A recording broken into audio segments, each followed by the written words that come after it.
Okay, I have the feed.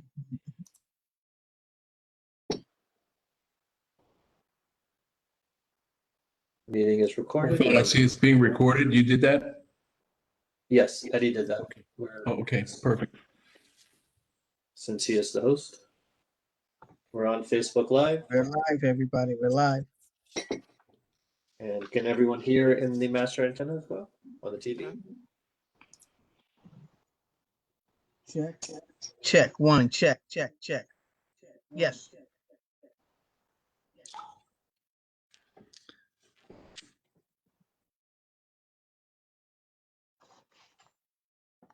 Just waiting for your cue. Yep. Just waiting for Eddie. All right, we're all set to start. Francine, you have the floor. Good evening, candidates, election committee members, shareholders, and friends. Welcome to the third and final candidates forum for this year.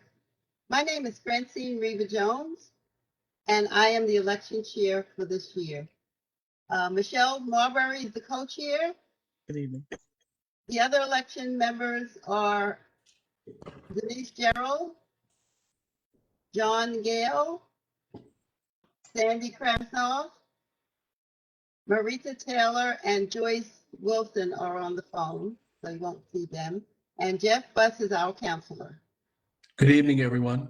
There have been robocalls to the shareholders, and I welcome you. And I'm glad you could join us this evening, and thank you for the many questions that you sent. And now John Gale and I will read the election rules. Thereafter, Michelle Marbury and Jeff Buss will conduct the question and answer segment after the opening statement. And Denise Gerald is our timekeeper.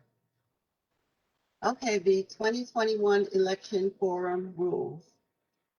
Pursuant to the election rules, section E, paragraph 1, all certified candidates are invited to participate in the virtual forum.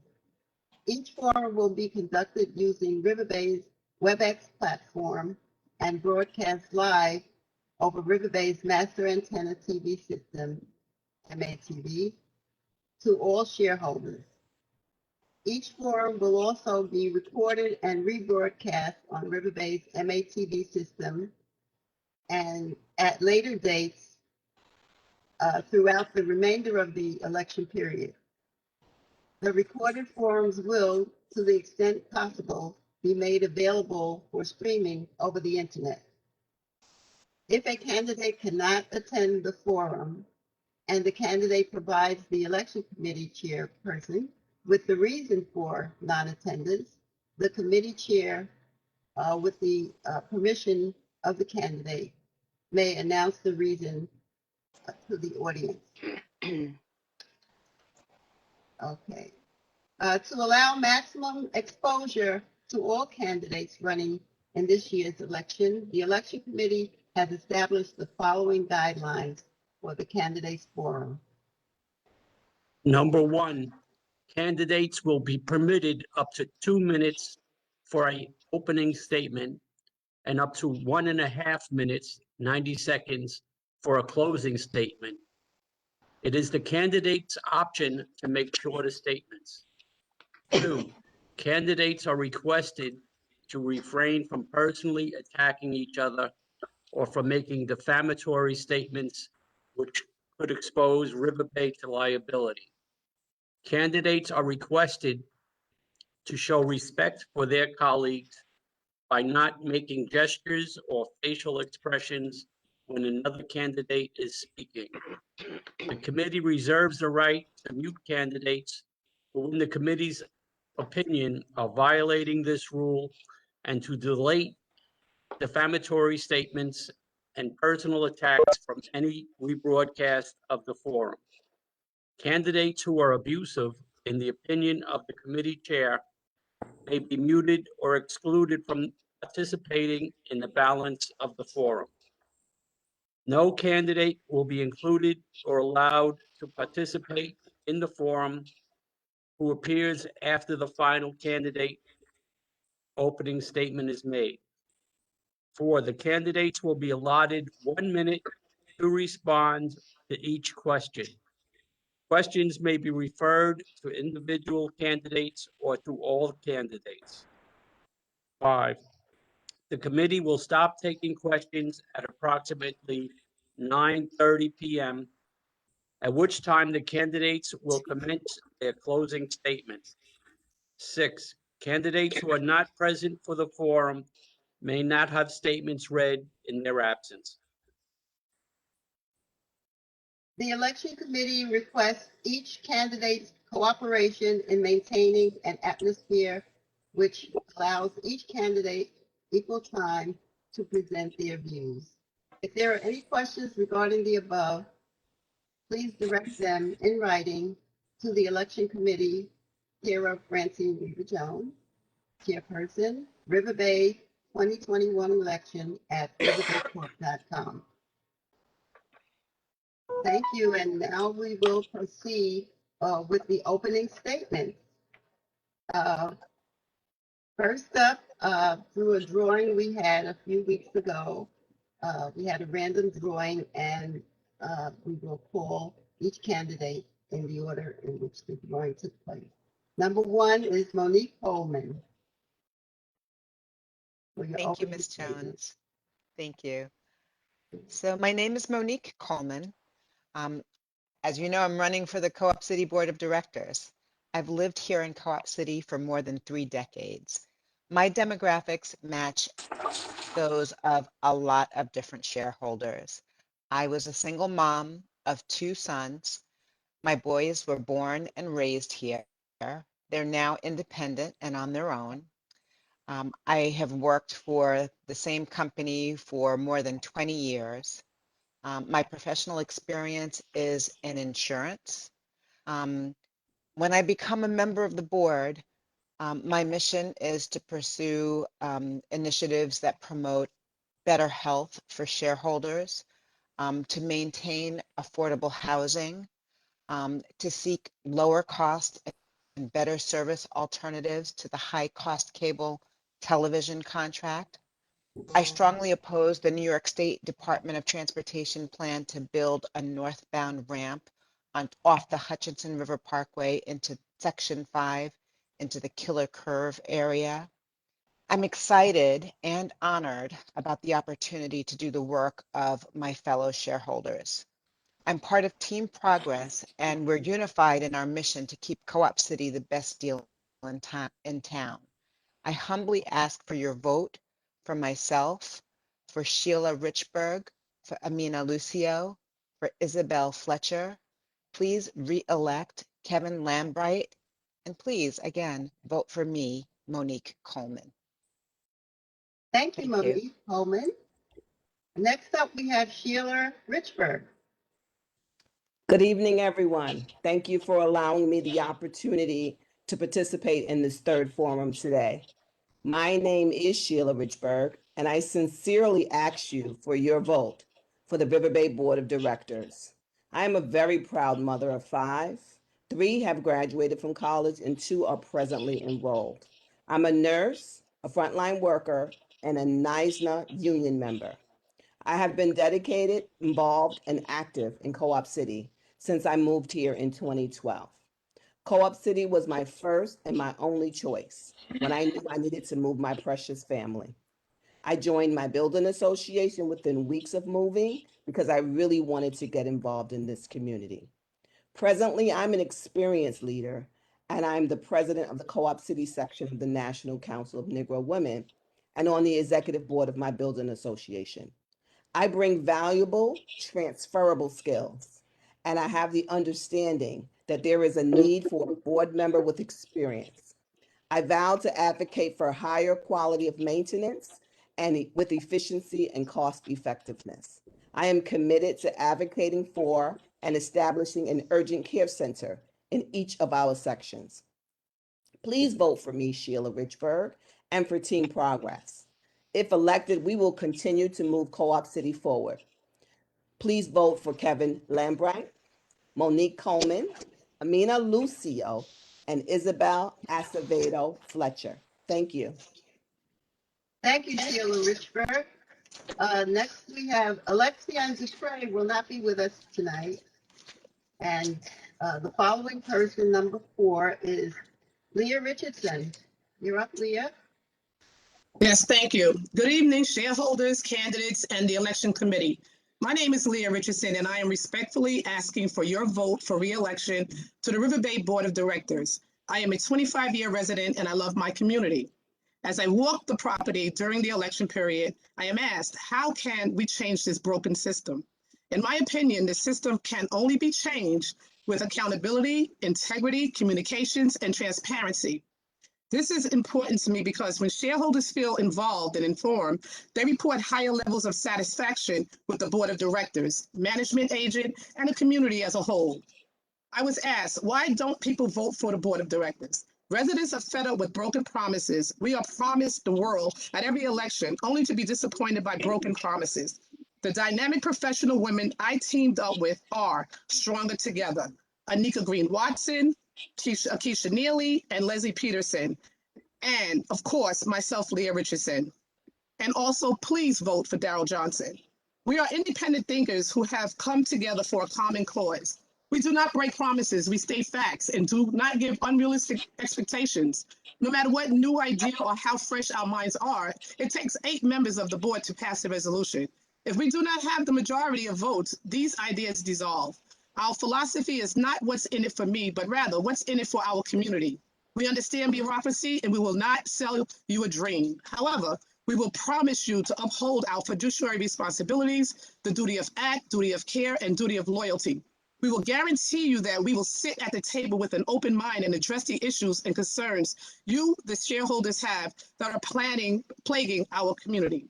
We will advocate to improve restoration services, increase CCP visibility, uphold our youth center agreement, review the surcharge formula, and expand senior programs. We will not be able to address these issues if we do not work together. We need you, shareholders, to walk with us on our journey to improve our quality of life, improve our services. My motto is, when you fail to serve, you fail to lead. Time.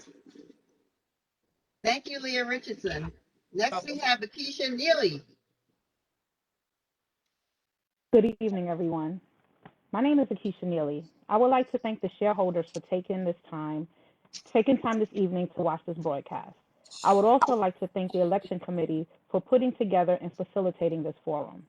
I've lived in Co-op City for over 25 years, attending PS 178, IS 181, and Truman High School. I'm a city employee with 22 years of experience. I'm a proud mother of 2 beautiful daughters who actively participate in our community. One even saw the importance of the census and made a video encouraging our community to get counted. You may ask, why am I running for the board? One word, advocacy. When the MTA wanted to make drastic cuts to our bus routes, I joined the MTA ad hoc committee and pounded the pavement, giving out surveys, and worked tirelessly to create a database to capture the community's responses. After a tragic incident, I worked with a local community organization and my building association to bring several mental health first aid trainings to our community. I've been a Girl Scout leader for 6 years and a proud member of the Co-op City branch of the NAACP, the Co-op City Democratic Club, second vice president of the National Council of Negro Women, and vice chair for the Bronx Democratic Party. Why am I running with Stronger Together team? I'm running with 3 like-minded women who have tirelessly spent their free time to create, implement, and support community programming aimed at bettering the lives of co-operators. Leah and Leslie are both experienced board members who have proven their commitment to their community, and their legal background and strong analytical skills are strong characteristics needed from a future board member. So remember, you have your ballot. Vote for Akeisha Neely, Anika Green Watson, Leah Richardson, Leslie Peterson, and definitely Darrell Johnson, because we're stronger together. Thank you, Akeisha Neely. Next, we have Isabel Fletcher. Buenas noches. Good evening, all. Thank you again, Election Committee, for giving me the time and opportunity to showcase how I will help move Co-op City to the next level. And to my neighbors, keeping our community affordable and safe, one way you will remain proud to be part of. It's just a few areas I will be focusing when I am elected to the board. I know my response expressed at the two previous candidate forums aligns with what is important to our community, and at this final forum, I know my response will continue to represent your voice, a voice that represents you, not my own personal interests. In addition to keeping our community affordable and safe, my focus will include improving infrastructure as we navigate through the 21st century.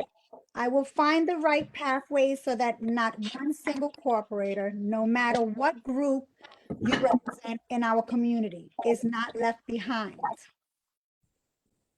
We have learned through 2020 how important your voice is in determining when, where, how we are moving forward. I have been very involved as a community advocate and grassroots organizer for many years, and this skill set will serve you well. I represent you on the Co-op City Board Directors. I appreciate your time this evening as we become even more excited with the positive direction Team Progress will take Co-op City towards. Thank you. Vote Kevin Lambert, Bright, Amina Lucille, Monique Human, Sheila Richburg, and Isabel Fletcher. Thank you. Thank you, Isabel Fletcher. Next, we have Regina Hamilton. Good evening. Hello, fellow cooperators. My name is Regina Hamilton. As this is the last of the forums, I hope that you have gotten a good picture of me and have decided to make me your choice for a Riverbay Board Director. My campaign has been one of 2 fish and 5 loaves. I took the independent resources I had and used them to reach the masses. To date, I have visited all 35 buildings and all 7 townhouse clusters. I have had some very interesting conversations with you and have developed several ways to tackle some of the issues. Although I would be only one voice on a board of 15, I believe I have what it takes to introduce ideas that will best represent my fellow shareholders because I am not afraid to engage, ask questions, and expect results. There are many wonderful people here in the community, and it has been my pleasure meeting you all. Please know that if elected, the interaction will not stop. I will keep boots on the ground by going around talking and advocating for you. My role on the board is to provide guidance, oversight to the property manager, operate consistent with professional management practices, encourage shareholder involvement, preserve affordable housing, all while maintaining high quality standards. My extensive background speaks to all those tasks, and I assure you that I'm ready for the challenge. I plan to represent you with the best of my ability. Initially, when I stated that a vote for me is a vote for you, that was real talk from a shareholder that cares. Thank you. Thank you, Regina Hamilton. Okay. The next candidate we have here is Kevin Lambright. Good evening. My name is Kevin Lambright. Now, I've lived here amongst you as a neighbor, shareholder, partner, and a friend for over 25 years. Most of you, just as my immediate family, knows my passion when it comes to this community. Now, you know how long I've strived to position myself so that I can make a significant difference. It was a long time struggle that often came upon deaf ears. But with your tenacity, courage, and your belief in me, I have been able to correct some of the issues we face. I don't claim to have done it alone, but with my ability to reach across lines and even sometimes with pushback, I partnered with like-minded individuals who also want the best for this community. By volunteering to take on a chairmanship and co-chairmanship of many committees, I did what some is not willing to do. Right away, I sought out challenged and succeeded in saving us from a long-time economic bleeding caused by a former board member costing us over $230,000 over 19 years. I also created a resolution to prevent that from ever happening again. There are many successes that time will not allow me to mention right here, but some are happening right now as we speak. Now, I want to expand all of those successes and create so many more. Successes that you can see, smell, feel the growth in your household directly. I want to institute a pilot free rent program that has proven to work in other select communities. I plan to create a resource committee that harnesses our buying power here in Co-op City, not only for the corporation, but for each and every household directly. Now, the board of directors is not a career move for me, but it is an opportunity to serve my community in ways that benefit us as a whole. So with team progress, you and I can create an environment that we can all be proud of. Thank you for listening. Thank you, Kevin Lambright. Would everybody please please mute unless you're called on to speak. Thank you very much. And now we have Daryl Johnson.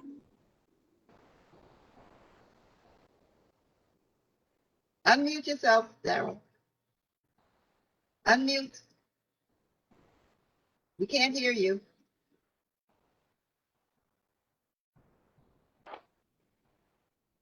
Daryl, unmute.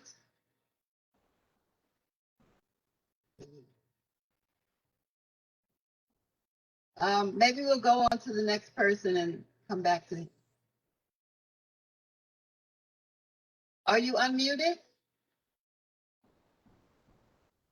The host has unmuted everybody. I think you can go now. Daryl, can you go? Okay. Try unmuting again. Okay, let's move on to the next candidate and come back to Daryl after that one. Okay, we have Anika Green Watson. Okay, can you all hear me? Yes. Okay. Yes. Good evening, everyone. I'm Anika Green Watson, and I'm asking you to elect me to the Riverbay Board of Directors. Thank you for joining and staying engaged throughout the process. Once again, I must thank the Stronger Together team for all the hard work everyone has put into making this a great place to live. For 2 weeks now, we've had the pleasure of getting to know the issues that are most important to the shareholders via the submitted questions.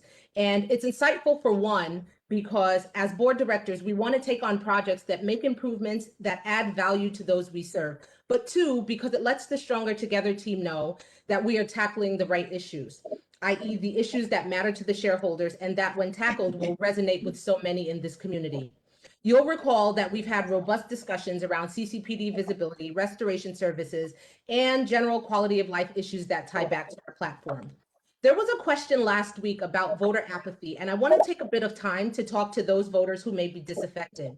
We have an opportunity to chart a different path this time. And while I can understand how engaging in the process can feel like a bit more on a probably already full plate, the dividends that we can yield by truly working together cooperatively cannot be understated. I impress upon this community my favorite quote. You've heard it already. If you want to go fast, go alone. If you want to go far, go together.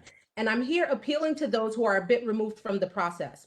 When we go together with a purpose, we can take this community a lot farther than if we concentrate power in the hands of the few who are already engaged. You deserve a process that works for you as much as any of us do, and the Stronger Together team is here to go the distance with you. Our team was deliberate about offering a slate of candidates with a range of expertise that we thought would complement the structure of the board.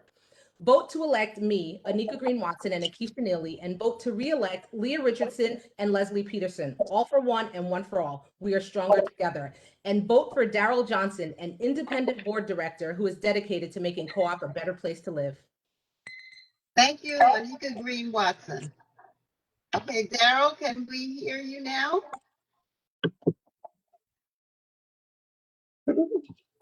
Okay, I think the technicians, I hope the technicians are working. I'm wondering, can the host unmute him? Irv or Eddie, can you unmute Daryl Johnson? Okay, I think there's a bigger problem with him. Let's move on and we'll go back to Daryl Johnson. Okay, Amina Lucio, you're up now. Thank you. Good evening, friends, neighbors, fellow candidates, and the election committee. My name is Amina Lucio, and I am running for Riverbay Board of Directors. I'm a daughter of Co-op City, growing up in Section 4, attending MS 180 and Truman High School. After college, I returned to my beloved Co-op City. I would not choose to live anywhere else. We are the best deal in town. At present, I am a full-time education administrator overseeing services for children and families with special needs here in the Bronx. I also serve as a member of the Education Committee for Yonkers City Council President Mike Cater. I serve as an executive board member for the Council of Supervisors and Administrators, CSA Union. I'm a member of the Diversity, Equity, Inclusion Committee for the New York City Department of Education, and I'm a proud member of Grace Baptist Church of Mount Vernon. I believe in education, empowerment, and advocacy. Maintaining and even increasing our quality of life is at the forefront of my agenda, from keeping Co-op City affordable to addressing our leaky convectors, to eliminating this cable service, ensuring that the cost of capital projects are done in an efficient way, beautifying our buildings and grounds, and increasing customer service. We will also benefit from more transparency in how decisions are reached by broadcasting all board meeting discussions. This would afford shareholders an inside look into the complexities and advances of our community. A vote for team progress. A vote for team progress is a vote for Amina Lucio. A vote for team progress is a vote for Isabel Fletcher. A vote for team progress is a vote for Monique Coleman. A vote for team progress is a vote for Sheila Richburg. And a vote for team progress is re-electing Kevin Lambright. Okay, thank you, Amina Lucio. Daryl, I got your message. If you have any other messages, can you write them in the chat? But I think they're working on your microphone. I hope they're working on your sound. But you think it's from your end? Oh, okay. Well, okay, we'll try you again after we have Leslie Peterson up next, and then we'll try you again. Leslie Peterson, the floor is yours. Okay, you can hear me okay? Yes. All right. Good evening. I am asking you to vote for me, Leslie Peterson, and Lisa Richardson, Akeisha Neely, and Anika Green Watson, a team that will be stronger together. This is the third and final forum. I hope you have watched or get an opportunity to view the forums. During these forums, we have given you a glimpse of our journeys, where we come from, what we are concerned about, and how we have participated in our community over the years as an active member of our home, Co-op City. To reiterate, during my experience as a property manager and running a complex and managing hundreds of employees over the years as an administrator with NYCHA, it was my responsibility to know rules from the boiler room to the roof tank, from the apartment repairs to the legal procedure, along with the contract scope of work and blueprints for capital projects. That included inspecting and signing off on those contracts. I was appointed by the chairman and asked to resolve issues for NYCHA residents living in the borough of Manhattan. These are skills and knowledge helpful when seeking a permission on the board of directors. Some of the primary factors for success is listening to the needs of shareholders and answering questions that provide them with facts, possible solutions, and follow through. Based on the questions asked during the forum, Stronger Together's platform reflects the areas of concern to shareholders, and we will seek to address those needs as stated in our platform. There will be some items we can address with management and others that will be more difficult to change because we are regulated by HCR, but we are up for the challenge and ready to take on the task. Voting began on May 3rd and will continue through May 21st. But don't wait. Hopefully you have received your ballot and will vote by mail or online for Leslie Peterson, Leah Richardson, Anika Green Watson, and Akeisha Neely. All for one and one for all. We are stronger together. And please, a very independent thinker and powerful voice, vote for Daryl Johnson. Thank you. Thank you, Leslie Peterson. Okay, so Daryl, can you hear me? I cannot hear you though. I'm sorry. Can you write whatever you have to say in the chat? But I have to turn the meeting over now to Michelle Marbury and Jeff Buss for the Q&A segment. Maybe he can try signing off and signing back on. Yeah, try that, Daryl. Leave the meeting. Press the button that says leave the meeting. See the red X at the bottom?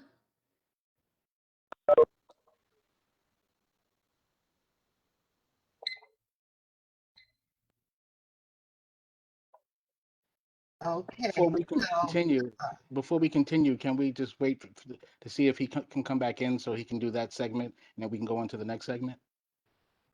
okay, I'll wait a few minutes.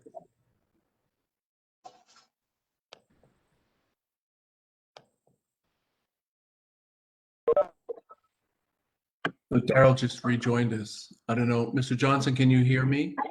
Yes. Oh, there you go. Okay. All right, listen. There he is. Listen, Excellent. respectfully, I want to answer do my introduction real fast, okay? Okay. Yeah, Everybody no, else here. You have 2 minutes. you don't like have to be everyone else. fast. We waited have for you. 2 You don't have to be You have fast. 2 minutes like everyone else, Daryl. Go ahead. All right. Okay. Good evening, everyone. I'm glad that we all can talk and like this and get to know the board candidates and everything, okay? Some things in this community are not right, and that's why I speak out about them, okay? For instance, if we have a $621 million mortgage, why would we want to refinance it and pull out $100 million out of that mortgage get a new mortgage for this, when management has been issuing carrying charge increases all the way since 2012? What are those carrying charge increases for? Capital projects, okay? This $100 million is for capital projects. I'm against that. So you're paying through the capital, you're paying through the carrying charge increases, which you've already received, and which you've already received another one. Plus, we have this new $100 million that they're trying to pull out. Now, here's what's going on. A waterfront park, multi-million dollars, okay? $10 million, okay? Then on top of that, we're getting annual carrying charge increases. And if you read the paper for last Saturday, page 6, go to page 6. Okay, you'll see that management wants a $50,000 raise. $50,000 from $550,000 to $600,000. To me, it's wrong. How are you going to give out increases to the community and then management says, look, hey, I want a $50,000 increase? It's wrong. So I want to encourage everybody to vote for good leaders, okay? Leaders that are going to represent you. And I want you to vote for this Stronger Together team, okay? The Stronger Together team, ladies, if you can please raise your hand when I call your name, please. Leah Richardson, Leslie Peterson, please raise your hand. Akeisha Neely, please raise your hand. And Anika Green Watson, if you can please raise your hand. All right, we're going to work for the best interest of this community. Thank you. I'm sorry, time's up. Thank you. Okay, I'll turn the meeting over now to Michelle Marbury, the co-chair, and Jeff Buss, our counsel, for the Q&A segment. Good evening, everybody, to the committee, to our council, and to all the Riverbay shareholders. Thank you, everybody, for joining in and listening in. And we hope that we want to encourage everybody to vote. And we want to wish good luck to all the candidates. So let's start with our first question for the evening. And the topic is maintenance fees. And the question is, why do maintenance fees increase? If you are opposed, how would you pay for necessary repairs? And we'll start with candidate number 1, Monique Coleman. Thank you. So, I think that we've all had the experience that, a loaf of bread purchased today increases in price 1 year from today, 2 years from today, 10 years from today. Also, longtime shareholders have experienced increases in carrying charges historically. we had a period of time in the 90s and early 2000s where there were no carrying charge increases between 1997 and 2002. And then immediately following, we had 5% increases every year for like 5 years. And within 2 years of that, we had increases every single year. The point is that everything goes up. So even though we are in a very difficult period where some folks are struggling, we still have to keep the wheels on the bus. We still have to pay our salaries. We still have to pay for materials. And the cost of goods tomorrow will be more expensive than the cost of goods today.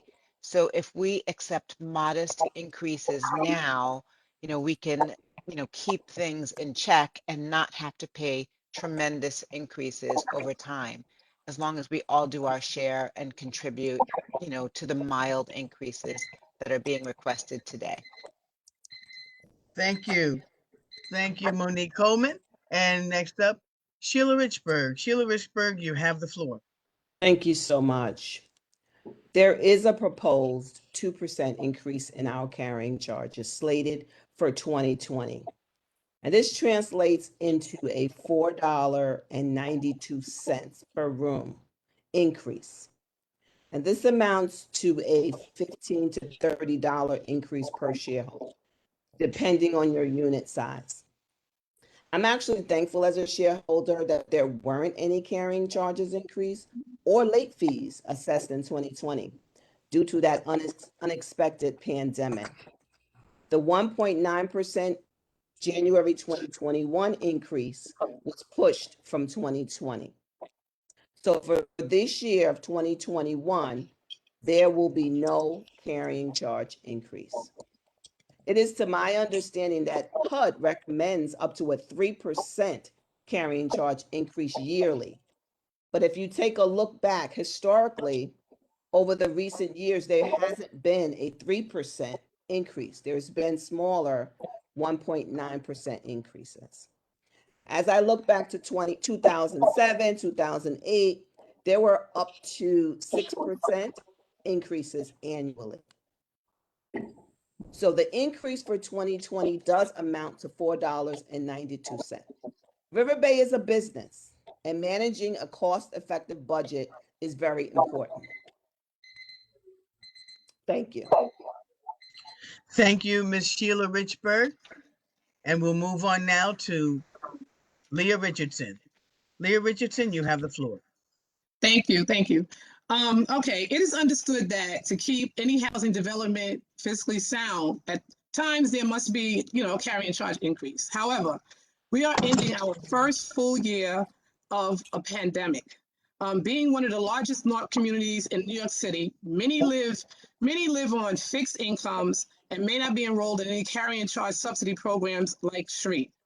Pensions necessarily may not get increased because they are generally fixed. Social Security benefits increases are very minimal. Do I believe that we should have any carrying charge increases? No. Many cooperatives have lost their jobs, been furloughed, or received shortened work hours. Many are trying to take care of less fortunate family members by assisting them with purchase of their foods and paying their bills. In some cases known to me, contributing to payment of shareholders' carrying charges. There are families with single parent heads of households who are struggling right now, and an increase of any percentage at this point would be detrimental to their quality of life. I would like to submit a resolution to delay the non-essential capital construction until we are refinanced, funded by other means, or when the pandemic shows enough for jobs and the economy opens. I don't care if it's $4, $2, $3, or whatever. It's still a carrying charge increase, and there's people here who cannot afford that. We can find money elsewhere. We can divert that money from the waterfront park. We can divert the money. We can also. Am I out of time? Okay. I have a whole lot more to say. Carrying charge increase. No. Thank you, Leah. And next up, Akeisha Neely. Akeisha Neely, you have the floor. So we understand that there are different capital projects that need to be taken care of in Co-op City. for example, we're a 50-year community, which means we have 50-year pipes, which means that we have issues with the infrastructure, and these things need to be paid for with an increase. But I really think that we should take a closer look at the budget to figure out exactly what the money is being spent on and how is it being allocated, in order to sit back and really take a look at if we really need to do a carrying charge increase, and if so, by how much. So basically, we can have a carrying charge increase, but we would have to, like I said, check those line items on the budget to see if it's an exploratory thing that we can just say, okay, we don't need this, we don't need that, we don't need that, and we just stick to the bare bones of what we need to continue to create a better infrastructure for Co-op City. That's it. Thank you so much, Keisha Neely. Next up, Isabel Fletcher. Isabel Fletcher, you have.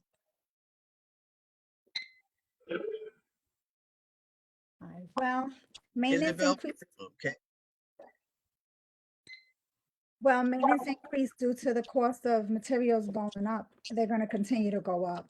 And we don't want cheap materials. We wouldn't want materials that only last for a year or two. We want things that are going to last longer in our company, not for 5 years. We want them to last a little bit longer. You know, we have to take care of our grounds. So that's how I see it. You know? Thank you. Thank you, Isabel Fletcher. Next up, Regina Hamilton. Regina Hamilton, you have the floor. Okay, thank you. As far as the budget is concerned, I think we need to take a strong look at the spending. I'm totally against maintenance increase. I feel that if you go line by line and see where you can cut costs, that would be the best way to figure out where the spending is going, so you'll be able to make an informed decision. I pride myself on being a budget queen. My husband and I, working for the city, sent all 4 of our kids to college and was able to do that, travel and do everything, but you have to know where your money's being spent. So I would really take a long, hard look at each line by line and see where we can be more cost effective. Thank you. Thank you, Ms. Hamilton. And next up, Kevin Lambright. Kevin Lambright, you have the floor. Thank you. I don't want to repeat what some of my colleagues have already said, but we know that everything goes up. Contractors, they have raises, they have material expenses. We have material expenses that are going up. So it's real easy to say, oh, we don't need a carrying charge increase. We know what happens when we don't do that. We look forward to the future here in Co-op City, at least I do. And I also want to say that every incumbent really knows the truth about the budget. We were up, well, some of us who stayed at the meeting, the budget meeting, were up until midnight going over it. We rejected several budgets and we made management go back to the drawing board. And yes, it was tiring, but we did it. Most of us stayed for that meeting. So it's not that we want to raise and our carrying charges. It's the fact that we have to be responsible. I don't plan on leaving Co-op City. I plan on staying here to the very end. And I hope that's a long time. But the last thing I want to do is I want us to go into a crazy deeper debt than we have when we had bad management. Now things are starting to move up and we have to keep that happening. So that is why I have no problem with keeping us in a situation where we're not living on the edge. Thank you. Thank you, Kevin Lambright. Next up, Darrell Johnson. Darrell Johnson, you have the floor. Thank you. Back in 2012, we took a mortgage for $621 million. Since then, 2012, we've been receiving annual increases to pay for capital projects. That mortgage was to pay for capital projects and to refinance the loan. Plus, we've been receiving annual carrying charge increases to pay for the capital projects. So I want anybody to justify how can we continue to get these annual carrying charge increases to pay for capital projects. You've already paid for them. Where did all that money go? See, so that's what we have a problem at. We spend about $20,000 on average to restore an apartment. How is that possible? If you have an apartment, say a 3-room apartment, would it cost you $20,000 to restore that apartment? No. Our payroll is over $90 million. Okay. Why? We have over 1,000 employees. Okay. So you see, we have to make some changes here. Okay. And that's why you need good board members to look at the budgets, people that are educated and know what they're doing. Okay. That's why I want to vote this community to vote for the stronger team. Okay. Like I said before, Leah Richardson, Leslie Peterson, Anika Green Watson, and Akeisha Neely. Okay, so please vote for us, and we will work this budget out in the right way and do things in the proper way. Thank you. Thank you, Darrell. Next up, Anika Green Watson. Anika Green Watson, you have the floor. Alrighty. Hello, everyone. Again, so we understand that costs can't be frozen forever and that maintenance charge increases are sometimes necessary. However, it's the fiduciary responsibility of this board to manage the finances in the best interest of the shareholders. And the board should not solely rely on the ability to unilaterally impose carrying charge increases as a way to circumvent actually managing a budget.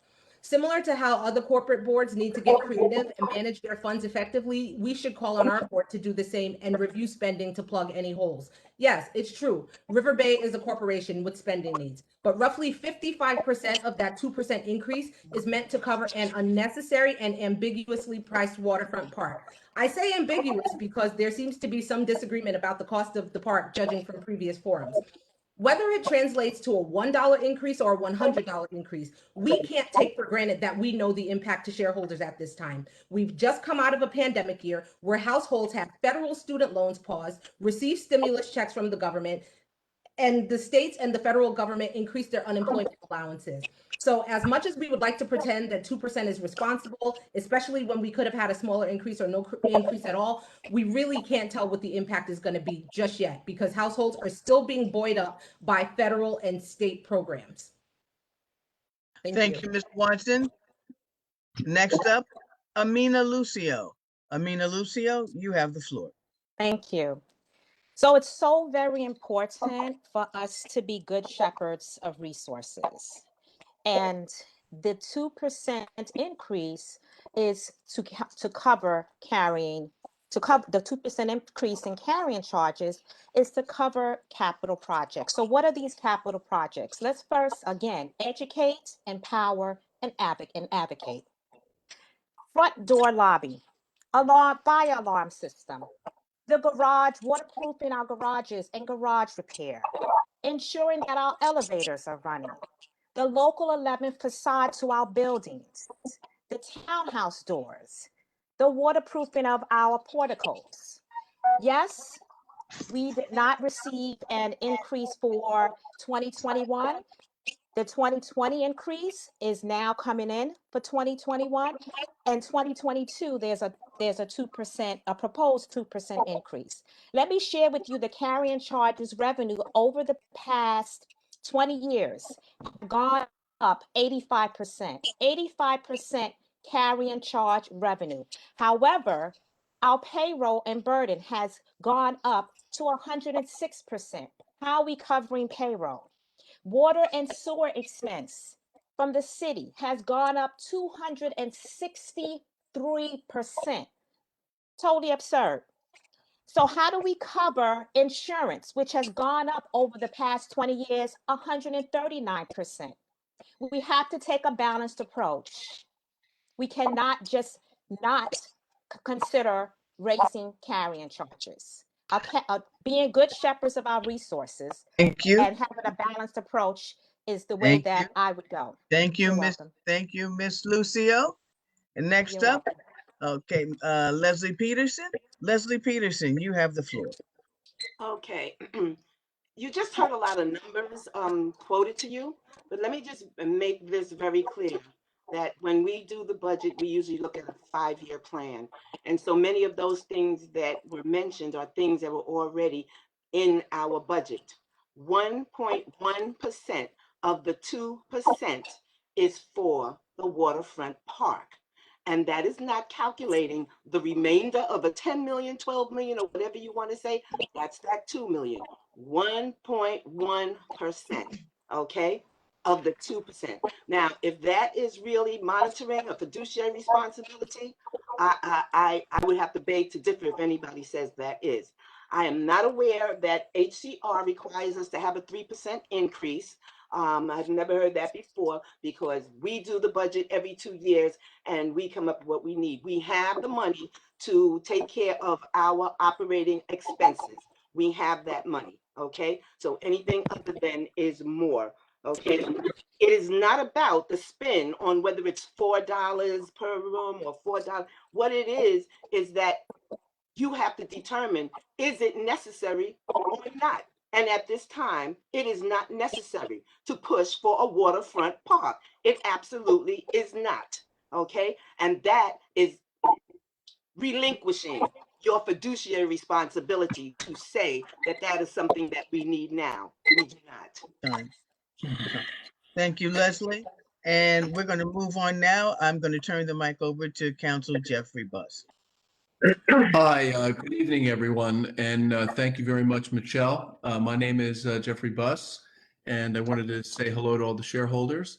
I wanted to take a moment and just draw everyone's attention to how much time and effort and work the candidates, all of the candidates, are putting into getting prepared and running for the board. I think it's just amazing that you have so many dedicated shareholders there.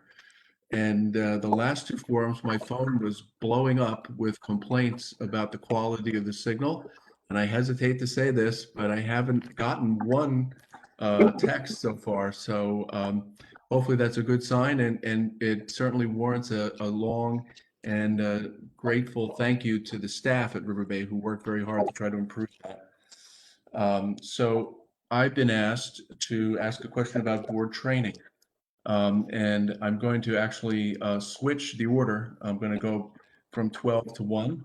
And the question first to candidate Leslie Peterson is, Riverbay Board Directors are asked to take part in a 3-day annual training. Do you agree with this request?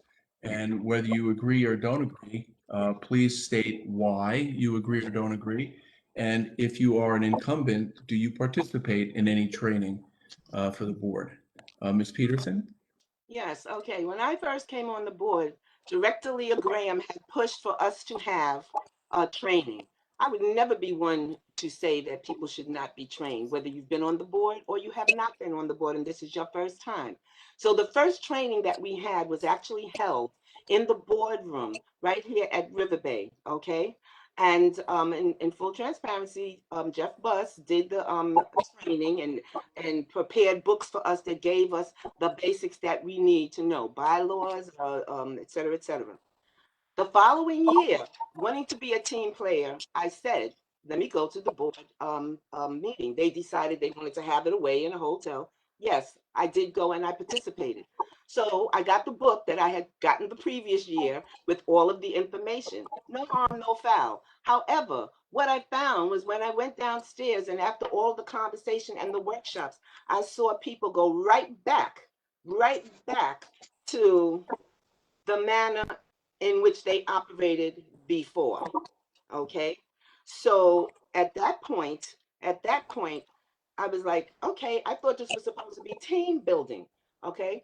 I absolutely always agree. And even when I feel that I know things, I go and I get trained and I go back again because there's always something that you can learn, always, you know. But when you say team building, then that's what it should be. And when you say you're going to operate in a certain way, and that's what the workshop tells you that you should do, that's the way it should be. That is not how it was, you know. And yes, I have attended the workshop, both here at Riverbay and in the hotel. Okay, thank you very much. Next, the question is posed to Amina Lucio. Ms. Lucio? Yes. So you've heard me say education empowerment, advocacy. I'm an educator with the New York City Department of Ed, an education administrator, actually. I'm a lifelong learner. I was formerly a teacher, 5th grade and 6th grade teacher, before becoming a school psychologist and a supervisor of school psychologists. I've been in school pretty much half my life, more than half my life. I used to teach at the College of New Rochelle near Pear Tree. I believe in education, empowerment, and advocacy. And as a team of 15 directors, it's so important that we exchange ideas. We may not agree with everything, but the exchanging of ideas and the respectful exchange of ideas and the collaboration and the teamwork is so necessary. So do I believe in a 3-day training? I believe in a 5-day training. We're going to serve on the board for 3 years. I believe in a training for 3 years. Every day we should be learning something new. We should be learning from board of directors who are our colleagues, and we should be learning from the community and educating the community, vice versa. Again, I'm a lifelong learner. I'm an educator. I love to learn. I love to teach. I conduct workshops as a supervisor every month for my staff. Do I believe in education? I do. Time. Thank you, Ms. Lucio. Next, Ms. Anika Green Watson, please. So another lifelong learner here. I 100% agree with the request because as much as we have varied backgrounds, and I believe, the people that I'm running with have really, really strong backgrounds, there should be training to orient us around the operations of the corporation. So, just in my walks around the community, I've talked a lot about theory versus practice, right? So I have an MBA in finance and management, and you've heard people kind of point to my legal background a little bit, but I know for sure that I would require specific insight into what the actual practices are here, right? And that's something you can only get through like a thoughtful training program, I should say. And I know I'm going to approach the training the same way I approach everything else in my life, right? Review it with a fresh set of eyes, but also with a finger on the pulse to determine if there are any recommendations I can make or any skill sets I can lend that would make the process run a little bit smoother. I also believe in direct mentorship, right? Similar to the mentorship I've received from the incumbents running on my team. I've been a beneficiary of some de facto training, right? And so honestly, I don't know how we could operate as a board if we don't kind of take the next class under our wings. And everyone, whether an incumbent or not, or currently sitting on the board and remaining there for the next couple of years, needs to, keep their pulse on training as well. Okay, thank you very much, Ms. Anika Green Watson. Next, Mr. Darrell Johnson. Yes, thank you. We used to have 1,000 cooperators go to Bartow on the last business day of the month to pay their carrying charges.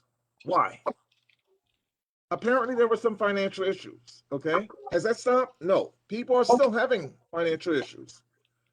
If we have cooperators in this community that have financial issues, how can we as directors say that we're going to go away at your expense for 3 days to a hotel away from this community here? We're going to get hotel charges paid, food, drinks, whatever, at your expense. How's that possible? Plus, this community is getting carrying charge increases. So why would we want to justify that practice? We could have, just like this, if you want to have board training, we can have board training right now, okay? We could have had it in Bartow before the pandemic. So at Bartow or Dreiser, there was no reason for us to go away and spend all of that money on that trip, on all those trips. Now, I believe in education, okay? And I believe that board members should be educated as to what's going on here. But I do not believe in going away at your expense to pay for us to go on a trip. It's wrong, in my opinion. And I have never gone on a trip, and I will never go on a trip at your expense. Thank you. Thank you, Mr. Johnson. The question next is for Mr. Kevin Lambright. Yes, thank you. I have gone on board development training. and it's about 25 minutes away, and I, in the very beginning, questioned, you know, the expense, and then I realized something. We are running as a board a $250 million a year corporation. And if you don't know, or if you've never dealt with money like that before, or had control over a corporation or a complex as big as this before, you have no idea the responsibility that you're about to embark on. I also know that for me, being at home or being in a room here in Co-op City, it is crazy. There's so many distractions and so many things going on. Even when we're in the boardroom, there are calls. A lot of board members are well, not a lot, but a few certain board members are looking at their phone most of the time or sleeping. But when we went away, when most of us, everybody was engaged. It was a different atmosphere. Your mind was free and there were no distractions. So I think if we're going to run your $250 million corporation, going 25 minutes away and being away from all the distractions, it's worth it for us. Okay, thank you, Mr. Lambright. Next, the question is for Regina Hamilton. Yes, good evening. I believe that board training is absolutely necessary. As a retired New York City police officer, over the 20 plus years that I served, I did numerous trainings and I felt it was very effective and very important. Even preparing to run for the board, I viewed the virtual slideshow that told me about what the roles are for a board member. In addition to that, I also researched other Mitchell-Lama developments to see how they conduct their business. So I believe that training is ongoing. We should definitely not do anything to the cooperator's expense. I believe if you want to serve on the board, that's part of what you're signing up for. Thank you. Thank you, Ms. Hamilton. Next, Ms. Isabel Fletcher. Hi. Good evening. Taking part in 3-day training. I agreed to a training. I feel every day is a day to learn, listen, and grow with our community. I feel a team-like progress learns to work together. Kevin Lambert, Amina Lucille, Monique Coleman, and Sheila Richburg. We have been working and learning these days and these weeks coming together as we go to the forum. So I would greatly appreciate a training. That would be awesome.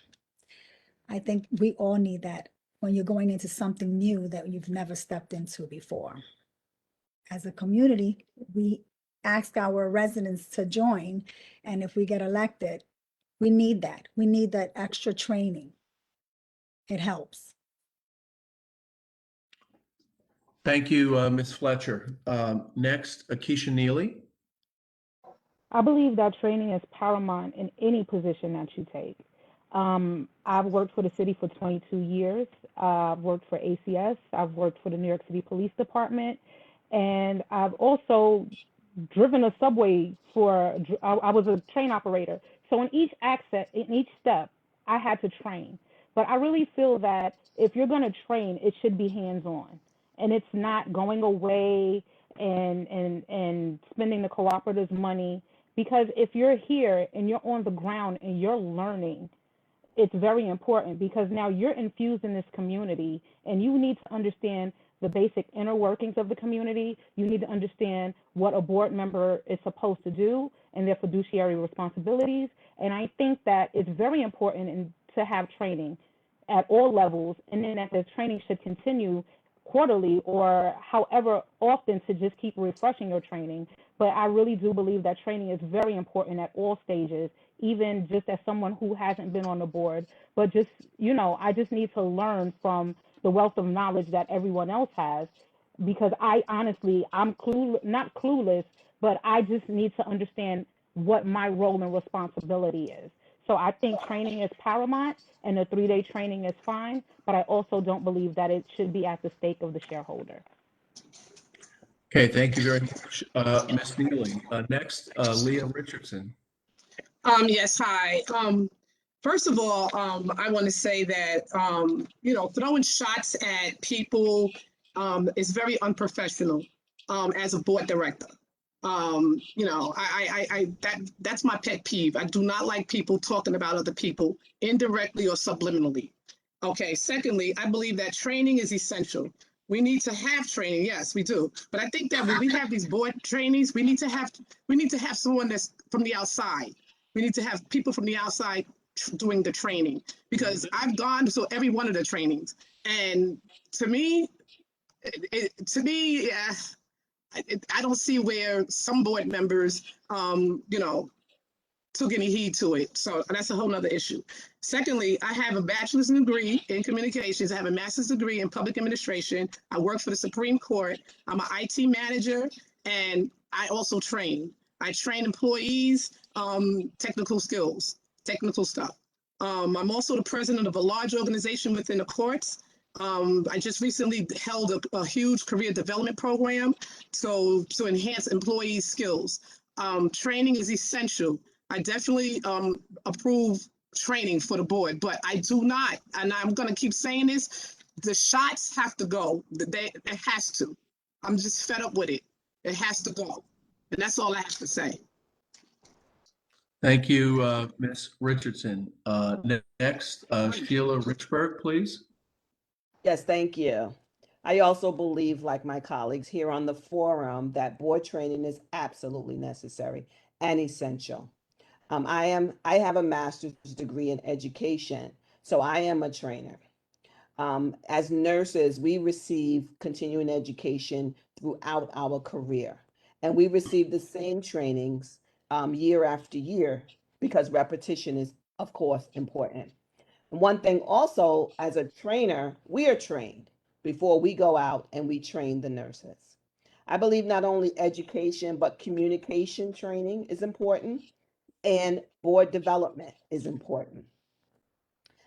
Like my colleague Kevin Lambright said, Co-op City is a huge development with a multi-million-dollar budget.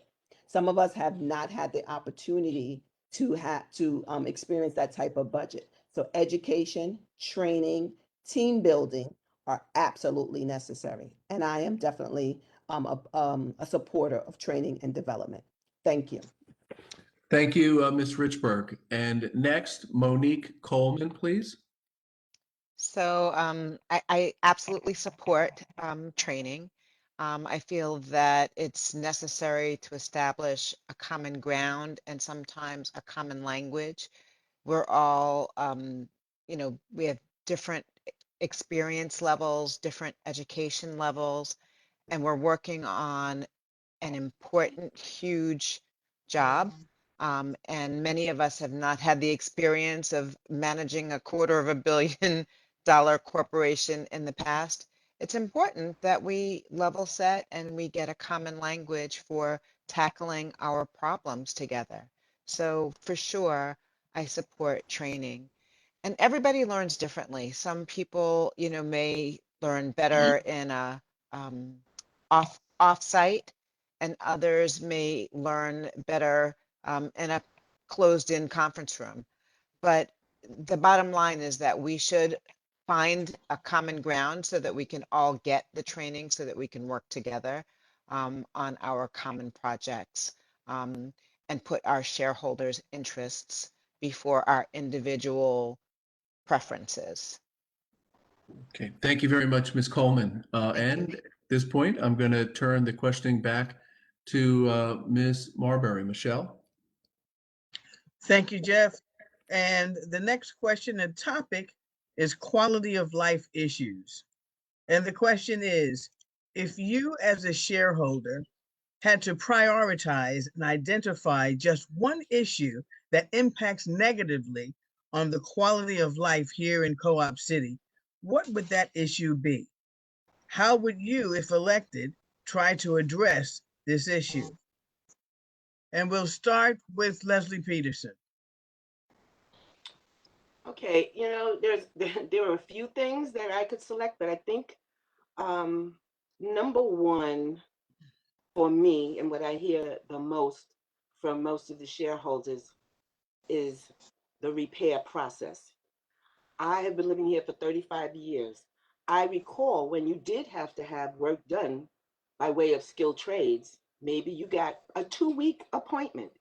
Now, all of the emails that I get and the calls I get from shareholders are they're coming to do something this day. 2 months later, they're coming. And then after that, 3 months later, to finish doing a job.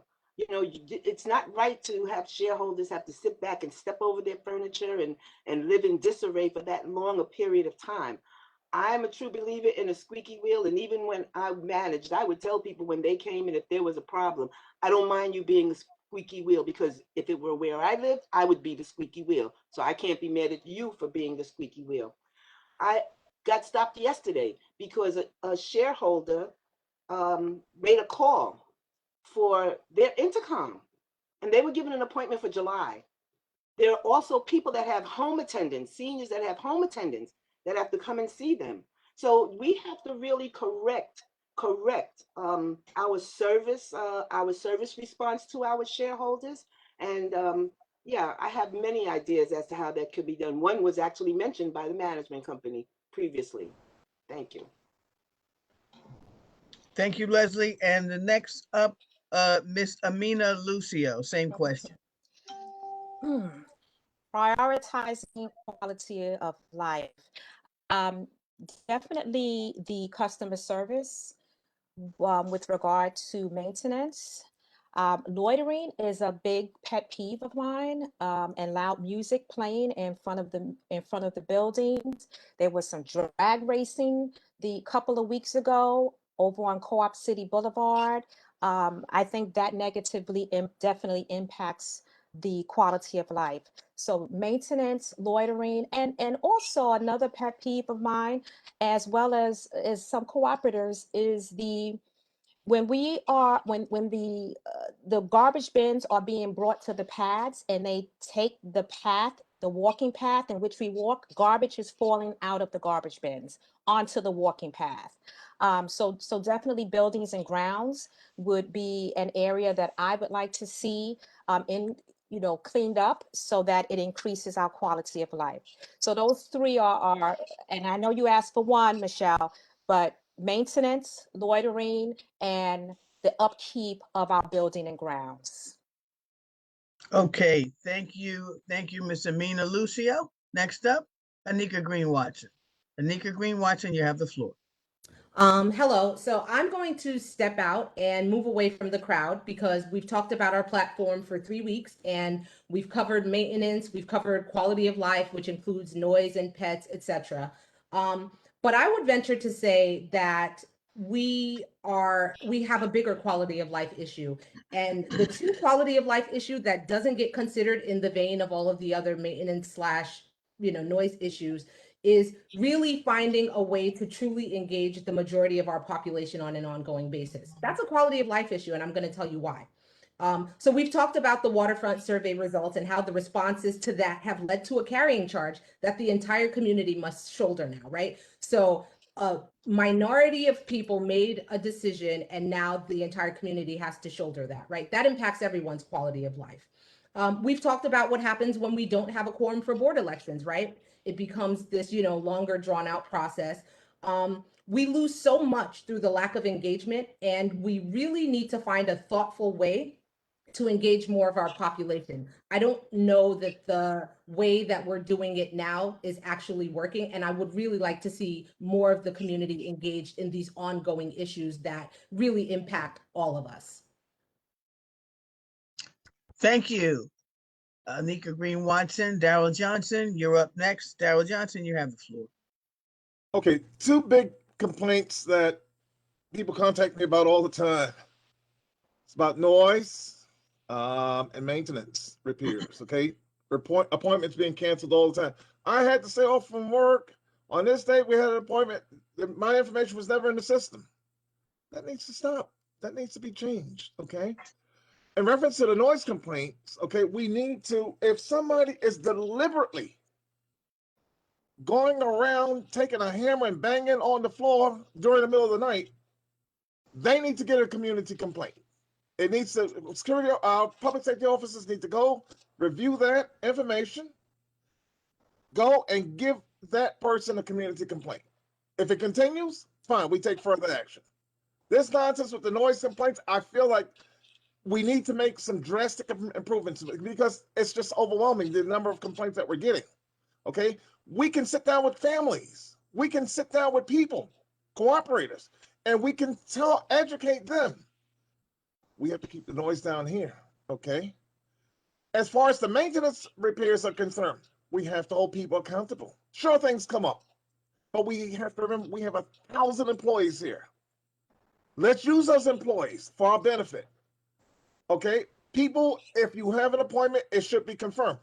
People from management should be calling the cooperators and confirming that, hey, you have an appointment. This way, you know your appointment is going to be fulfilled. This way, if you take off from work, you're going to get what's going on in your apartment fixed. Thank you.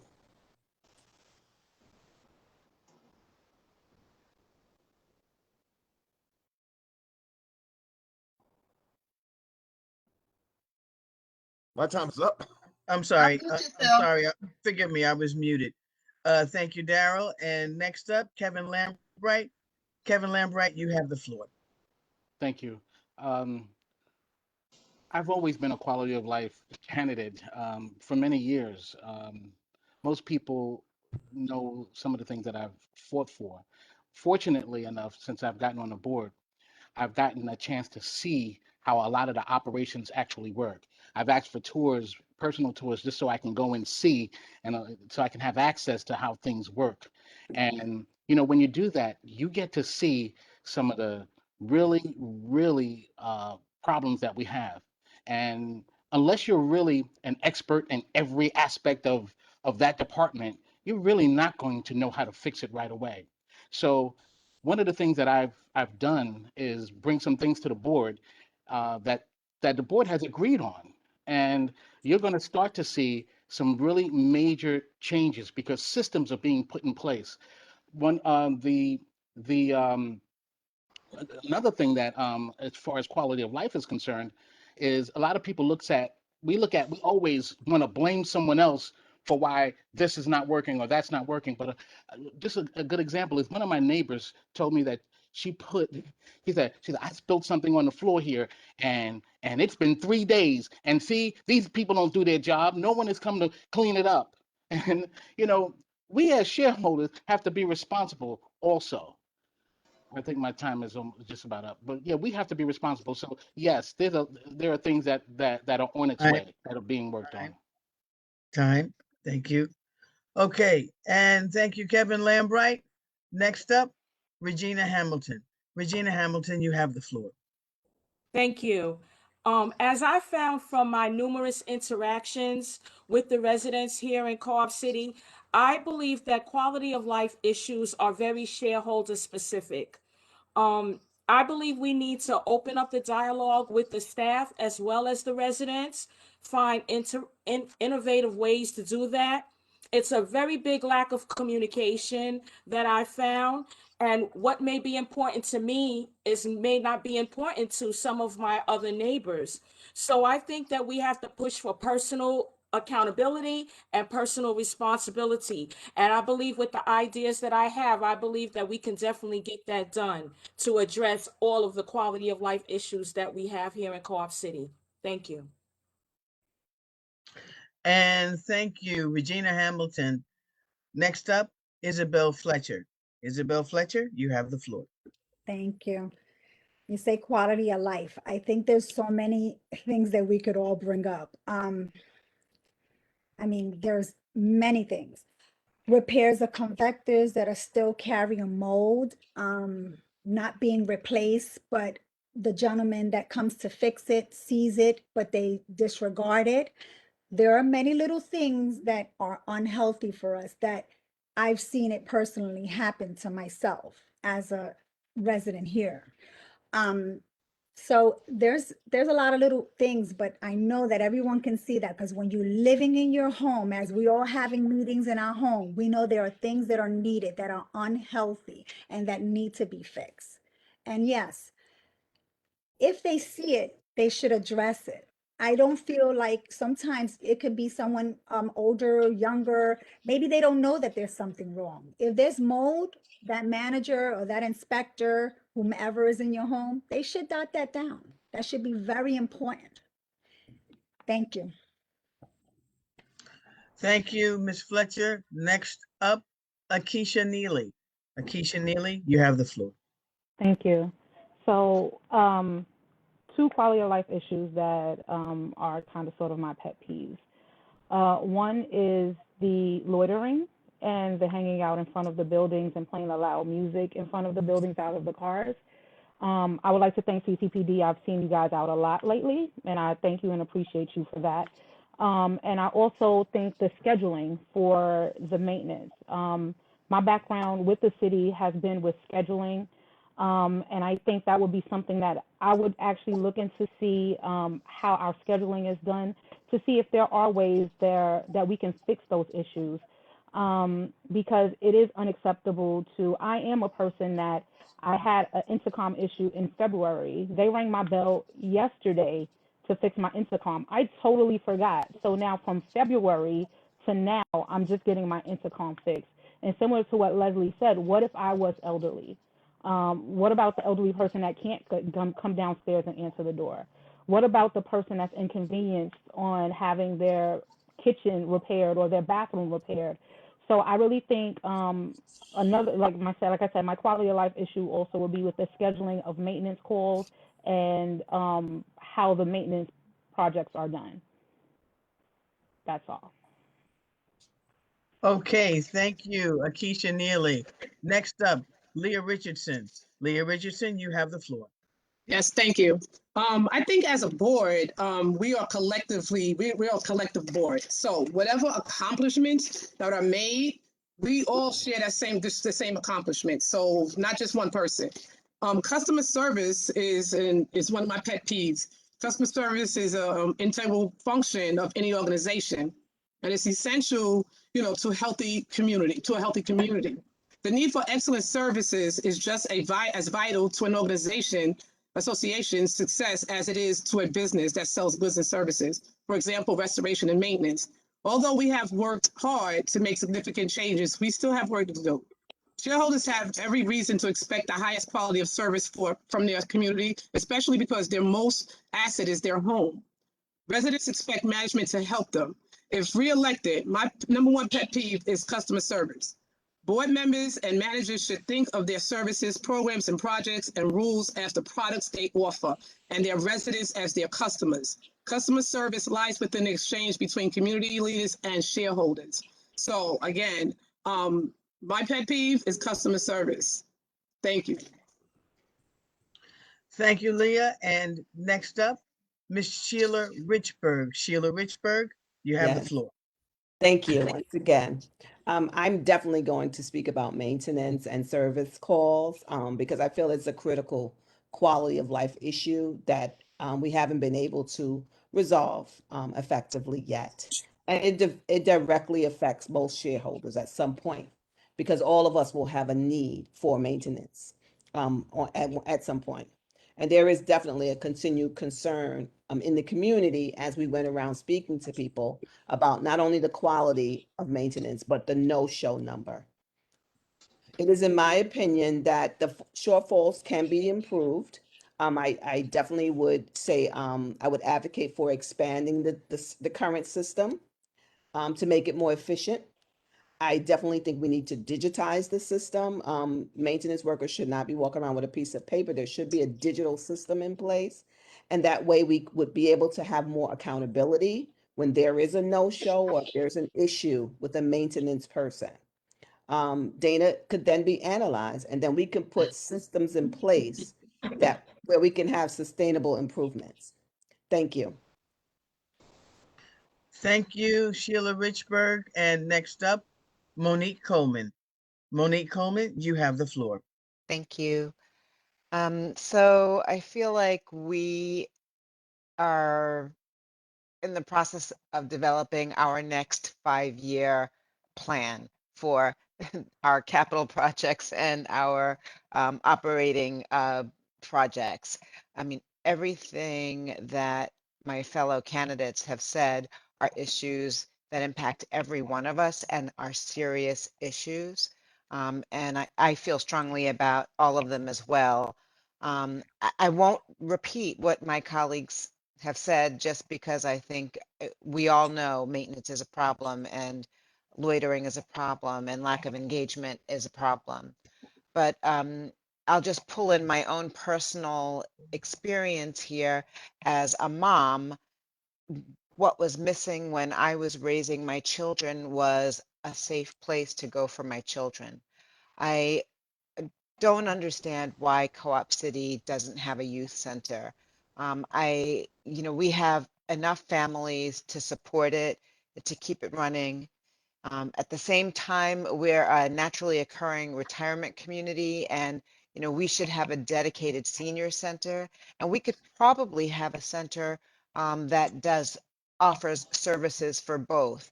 I know that at some point in our history, we were promised funds by the New York City City Council when Andy King was around, and I want to see if we can resurrect, that project and get the city to commit to giving us back those funds to have a center for our youth and our seniors. Thank you. Thank you. Thank you, Ms. Monique Coleman. And now we will turn the mic back over to Council Jeff Buss. Hi, thank you very much, Michelle. I'm asking a question regarding building associations. Are you a member of your building or townhouse association? If not, why not?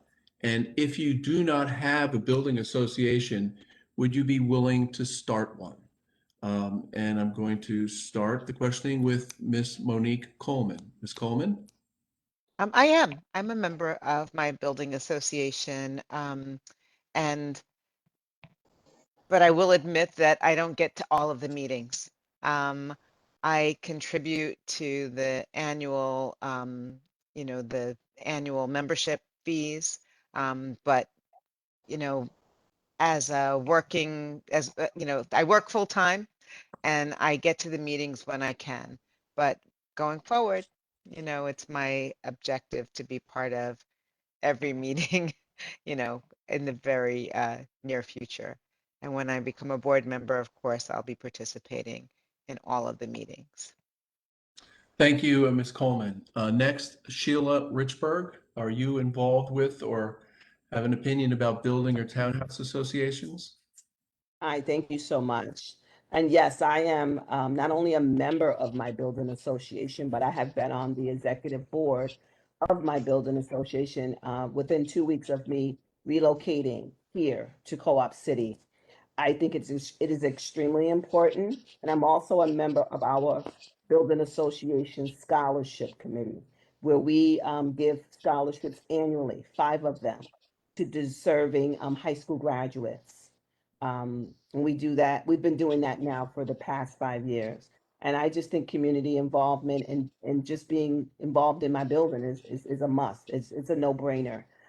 In my building, I decorate the lobbies, I decorate my floor. I do basically anything I can do to improve the quality of life in that direct area that I live. Thank you. Thank you, Ms. Richburg.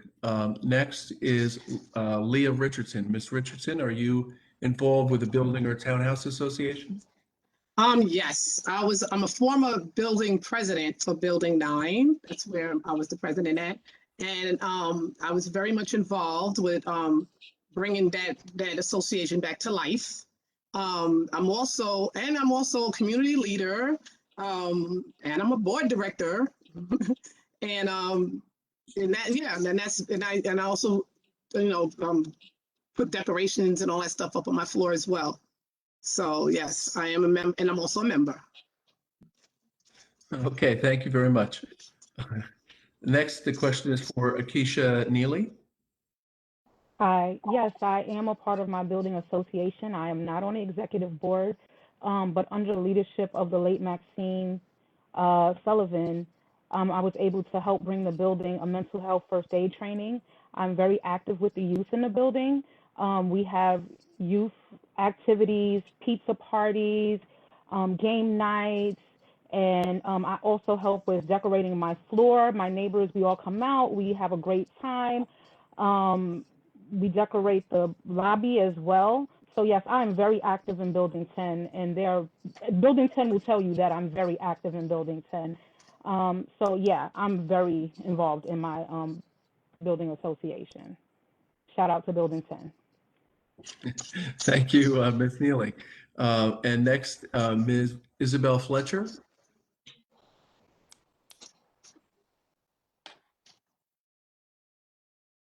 Ms. Fletcher? Sorry, I pressed the wrong thing. That's okay. Okay, there it is. Sorry. We hear you now. Hi, I'm not active, but when there's need in the community and they look forward to seeing me and my children, they definitely call us, and my children are helpful, and we've decorated and we've joined and we've donated to the community, to the board. But we definitely would like to have been more involved, especially me, but due to late night work, it was a conflict. And also joining and being very active in my kids' in the community information that would go out for my children, whether it was the school and their meetings, I would be in there. So due to those conflicts, I missed, but I'm trying now, different avenue. Thank you. Thank you, Ms. Fletcher. Next, Ms. Regina Hamilton. Yes, I've been a participating member with our building association. One of the former board members was our building president. As of late, we haven't been able to have any activities due to, I believe, the COVID. But as in my research, I've identified 12 active board associations in the community and 2 townhouse active board associations. That's something that I would definitely like to reinstitute for all 35 buildings and all 7 townhouse clusters. I've been active on my floor. I've won a couple of decorating contests in my building that they had. And I really believe in community engagement. So I think that would be a strong point for me. Thank you. Thank you, Ms. Hamilton. Next, the question is directed to. I need the cooker. Next, the question is directed to Mr. Kevin Lambright. Yes, thank you. I'm not only an active member, I'm the president of Building 21. And one of the really fantastic things that we do, and I'm proud of, is that we reach out to other building associations, whether they're close to us or far from us. We reach out to them and we try to help and we support one another in one another's building associations. Also building, there was a time when Building 22 for a couple of years did not have a building association, and the gentleman who wanted to start it reached out to me and I helped them get their building association. And unfortunately for him, he had to resign shortly after because he was threatened by the former management, that they wanted to guide him and tell him what to do and how to guide the people in his building association. And he didn't think that that was proper because he was also an employee of Riverbay. He was an employee, but he was also a shareholder. And a shareholder, whether you're an employee or not, you can be president of your building association. But they were kind of trying to get him to do some things that he didn't want to do. He thought was not right or fair. So he relinquished it. Also, Building 21, what we did was we got together with building associations in the area, and we started the Section 4 partnership, and it's been working out so very good, very well. And we're willing to help any other building associations. And I think my time is up. Okay, thank you very much, Mr. Lambright. Next, Mr. Darrell Johnson, Are you involved in a building or townhouse association? If not, why not? Yes, sir. Before I make a comment on the building association, I just want to speak out against something that's going on, okay? I want to encourage us to have a productive meeting, all right, without derogatory comments. Some derogatory comments were made, all right? Some were completely untrue about some board members, okay? So the derogatory comments need to stop, okay? This is a professional meeting. We want to keep it professional, okay? Now, let me answer your question. Yes, I'm active in my building association. Sometimes I can't make the meetings because I have my schedule is very, very busy. Do I pay my fees? Absolutely. Do I contribute my dues every year? Absolutely. Okay. But we need to change the date. Okay. Of our building meetings. Okay.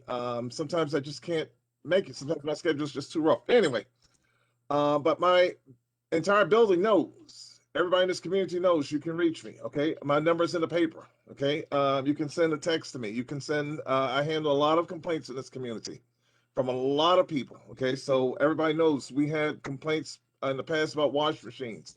A lot of people complain to me about those wash machines, elevators. So I mean, you know, whatever's going on in our building. Okay, you know that I will be there to help this our building and this entire community. All right, so that's it for me in reference to the building association. I want the building association to always know that I'm always here for you, and the entire community to know that I'm always here for you. Thank you. Thank you, Mr. Johnson. Next, Ms. Anika Green Watson. So I'm not just a member of my townhouse association, but I'm also the founder and the president.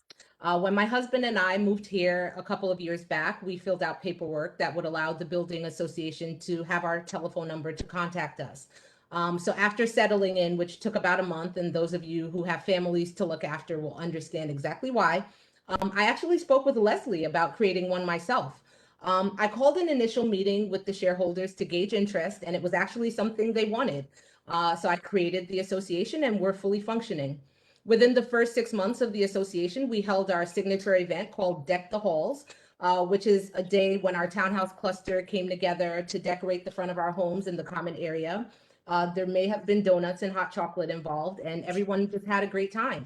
You'd be surprised how many people walked by just to see the lights and take pictures.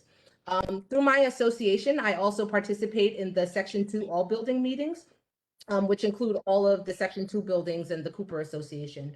And I also serve on the planning committee for Summer Fun Day, which is a Section 2 initiative. We have some interesting events coming up, and we managed to remain active during the pandemic, taking our Summer Fun Day online. So thank you, Leslie, for your guidance and your leadership. And thank you to all the residents of Cooper Place for trusting me. Okay, thank you, Ms. Green Watson. Next, Amina Lucio, please. Yes. So my building association, I pay my dues and yes, I am a member. I go wherever I'm needed. As I stated, education, empowerment, and advocacy are the three most important things for our community. I, of course, compete in priorities. I work with families and children of special needs. So I tend to spend a lot of my time, waking hours, assisting parents and students with special needs. I would like to see the return of the advisory council. Speaking of participation, and this advisory council would consist of building association presidents or delegates to represent each building and townhouse cluster to ensure increased representation, participation, provide us with recommendations, solutions for many of the concerns here in Co-op City. Okay, thank you very much, Ms. Lucio. And next, Ms. Leslie Peterson, please. Hi. Yes, currently I am the Building 13 Association president. I was the secretary, and then when the treasurer stepped down, they asked me to be the secretary and the treasurer. And then when the vice president needed help, I was the secretary, treasurer, and an aide to the vice president. I'm a daddy's girl. My father lived here at the time. My father said, Leslie, run for president. And many of the people asked me to. So I did. I have a business administration degree in business administration with a specialization in management and also a master's in urban affairs. And so as a result, I decided that what I would do for my building is make us a 501c3. We are the only 501c3 association in Co-op City. And I wanted my other fellow associations to be able to do the same. And so with the help of the current Building 9 president, Ms. Collins, she and I both advocated and was able to get a workshop from the then council person and with Sobro, and they came up and they presented a workshop for 501c3 for other associations here. My Building 13 also, we are the founders and the steering committee for the Rivers Run Community Garden, which we are very proud of. Well, we reinstituted what we used to have years ago, which were parades. And so now we decided we would connect it with the Little League and have an Earth Day parade. There are many things that that we have done for our buildings, and that is how I've gotten to know many of the people throughout the community, because we always have events and many of the cooperators participate. Thank you.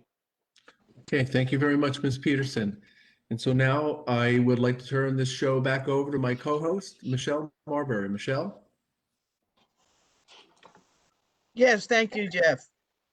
Okay, and looking at the time, I think we're going to move on now to closing statements. Okay, so with that, Do you have any other more questions? No? sure. Oh, okay. I think you have time for another one. Okay, you want another question? We'll have another question, Madam Chair.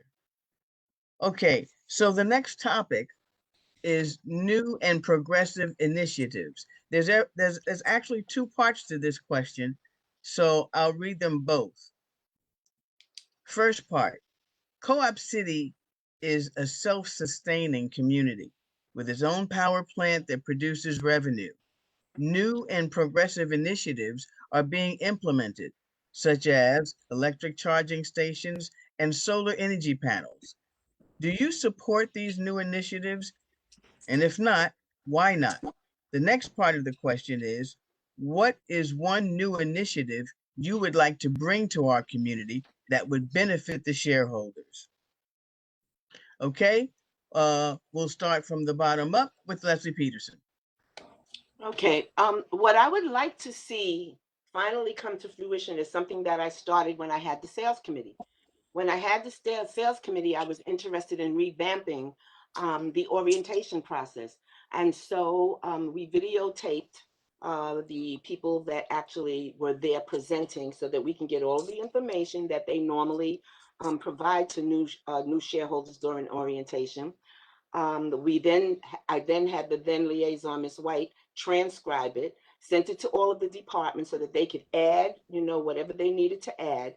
And then we had procurement in the process of getting a movie, someone professional to do the movie process so that people would be able to have that on the website, be able to take it home with them, and for something that the shareholders who have been living here for years would have that they could utilize and refer back to, because over the years we have had changes.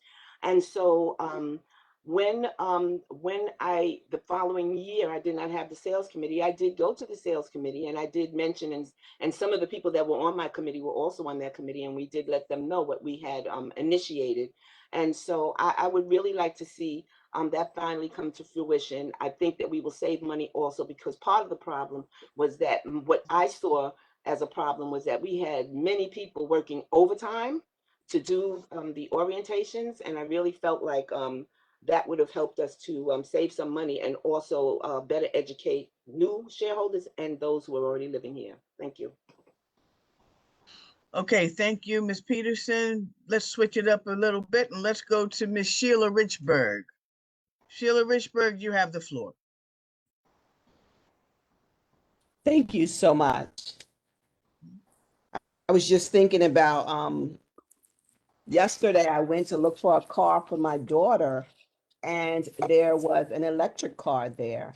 And I said that's something that I would consider in the future, because the car was able to go for 284 miles on a single charge. And I noticed in our garages that there are outlets to charge a car, but I don't think it's something I would get at this time, but I definitely support in the future that type of initiative. Another initiative that's being brought to Co-op City actually is the waterfront park. And I just wanted to talk about that for a couple of minutes because there are benefits to having a waterfront park. It will be beneficial to those of us that don't have a view. I don't have a personal view of the Hutchinson River, so I would love to have the opportunity to sit outside in a serene and outdoor space and enjoy the river view. It will allow Co-op City residents the benefit of living so close to the Hutchinson River. And like I said on another forum, the CDC recommends with this pandemic that we get outdoors. And the latest recommendation is that you don't have to wear a mask when you're outdoors, as long as you're 6 feet apart and breathing in that fresh air. I know it was a lot of talk about the cost, but I know there's an opportunity now that we may receive a grant to fund this space. So that's something that I definitely feel would have ultimate health benefits. And being that I'm a nurse, I support anything that will give us a health benefit due to the disparities in our Black and Brown communities. Thank you. Thank you, Ms. Sheila Richburg. And let's move now to Isabel Fletcher. Isabel Fletcher, you have the floor.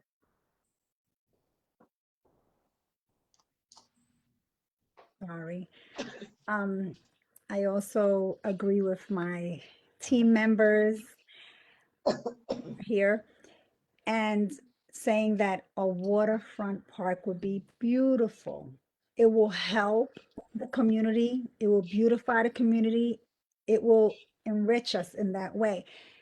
And I feel that with that happening, or even if it doesn't happen, let's just say, we need a dog park so that then the community could feel that love of getting to know each other, having their dogs together, so that they're not chasing the roller skaters, the bikers, the joggers.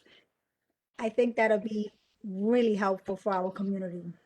It would expand everything where everyone can get to use the grounds without having to worry about the dogs. Some people are just scared of dogs, but I know everyone needs their dogs, and that's something else separate, but I'm just saying that it will bring the community together and people will get to know who's who has their dogs. It would be a great thing, uniting all of us together. Dog park. Thank you. Thank you, Ms. Fletcher. And next up, Mr. Darrell Johnson. Darrell Johnson, you have the floor. Sure. Okay. A waterfront park again is going to cost at least somewhere in the ballpark of around $10 million. How can we justify this by pulling out a $100 million loan and then issuing additional carrying charge increases? I don't think so. I'm against that. All right. Now, what we can do is this: have a new initiative in reference to apartment move-outs. They charge you 3 months of carrying charges when you move out. Some of these apartments stay vacant for a year. How is that possible? Where else do you know that happens at? Okay, if you rent an apartment outside, no landlord is going to keep an apartment open for a whole year. We charge about $20,000. We have to pay about $20,000 to repair an apartment on average. $20,000. How is this? I brought this out before. We have to stop this. So this process, that's a new initiative that needs to be addressed, that we need to bring into this community here. This way we can stop this. Stop all the waste here, okay? In reference to all this money that we're spending for these apartments and things like that, $20,000 is a lot of money. All right, and then, like I said, we don't need a waterfront park that we paying for with continuing carrying charge increases. So we need to stop this, okay? This can't be justified. I'm sorry. You don't take out a $100 million loan and put up a water park, especially if you don't have the money to pay for it. You don't do things like that. Thank you, Darrell. Moving on to Ms. Leah Richardson. Leah Richardson, you have the floor. Thank you. I guess the new initiative that I would think about is the solar panel, but I would have to do a little bit more research before I gave my final thoughts on that. But I would lean more towards the solar panels because I know it'll save us energy. And that's basically all I have to say. Okay, thank you, Leah Richardson. Ms. Anika Green Watson. you have the floor. Thank you. So for current initiatives that I support, Co-op City has been trying to go greener from a maintenance perspective. I support the enterprise to use materials that are environmentally friendly and, chemicals that are environmentally friendly to clean the complex. As I mentioned a couple of weeks ago and earlier today, I am not in favor of the water park, and particularly not at this time. I won't beat a dead horse, so I'll just go on to note that there's an alternative that I just really wish we would have considered. Listed in our future capital projects, in addition to creating the park, was rehabilitating the bingo space for community use. Well, the community use I would like to advocate for, and that I think would have provided a huge benefit almost immediately, would be to have it purposed as a youth center, as had been discussed in the past. And this is also part of the Stronger Together platform, right? It seems to have wide appeal, as evidenced by the other references to it today. I mentioned last week that I met some of the Stronger Together team when I joined a committee of the board. Well, that committee was the Community Relations Committee. And my purpose in joining that committee was really twofold. One, obviously, to be actively engaged directly where I live, but two, to be part of the process that creates thoughtful programming for our youth. So that's the initiative I'd like to see coming forward. Thank you, Ms. Anika Green Watson. And next up, let's go to Ms. Amina Lucio. Amina Lucio, you have the floor. Thank you. I mentioned in an article a few weeks back that when I was a youth here in Co-op City, we would have a bus that would pick up the students that attended Truman High School and take us to Connecticut, where we worked in McDonald's. Thank goodness we don't have to travel so far. Just last weekend, I was having dinner in a diner in Mount Vernon, and I was talking to the waiter, and he mentioned to me that he resided in Co-op City. I was surprised because he now was working outside of not only the 5 boroughs, but in a whole nother county, right? So the summer youth program, bringing that initiative here to Co-op City, where we recruit our own vendors, we recruit the stores here in Bay Plaza, in the 3 community centers to employ our youths. That would be one initiative that I would like to work with. Another initiative would be the Girl Trek program. The Girl Trek is a national program that brings women of color, and the aim is to get 1 million women of color engaging in exercise in the outdoors. And I would love to have that initiative here in Co-op City, and we can enjoy, of course, the outdoor space, over 300 acres. And the last initiative that I would like here in Co-op City, I'm a member of the Bike Co-op City. I've been a member for years. We were instrumental in getting bike lanes in Co-op City. I would like to resurrect that group as well. So Summer Youth, Girl Trek, and Bike Co-op City. Those would be my 3 initiatives, in addition to working for the people and the will of Co-op City shareholders. Thank you, Ms. Amina Lucio. Thank you. Okay, and next up, Ms. Regina Hamilton. Regina Hamilton, you have the floor. Okay, thank you very much. I'm very interested in new and progressive, innovative ideas that would benefit the shareholders. However, I think that we really need to focus on what we presently have and to tweak that and make it better before we move forward. We need to perfect what we already are involved in. I mean, as far as solar panels, some of my properties, I have visited that, and I think that might be something that would benefit Co-op City. Also, some of my family members do have electric cars, so that is something to have more stations. There are a few here in the Co-op City area already, but I just really feel like we need to focus on what we already have here in Co-op City and make that better and stronger. Thank you. Thank you, Ms. Hamilton. Next up, Mr. Kevin Lambright. Kevin Lambright, you have the floor. Yes, thank you. Initiatives. Before I got on the board, about 10 years ago, almost about 10 years ago, I found an organization called Renaissance, and I invited a couple of board members, because I wasn't on the board, and I invited them to come down and check them out in the South Bronx. So they came down, they was excited about it. They brought it to the then board with the management that we used to have, Marion Scott Realty. We used to have them as management, and they got voted down.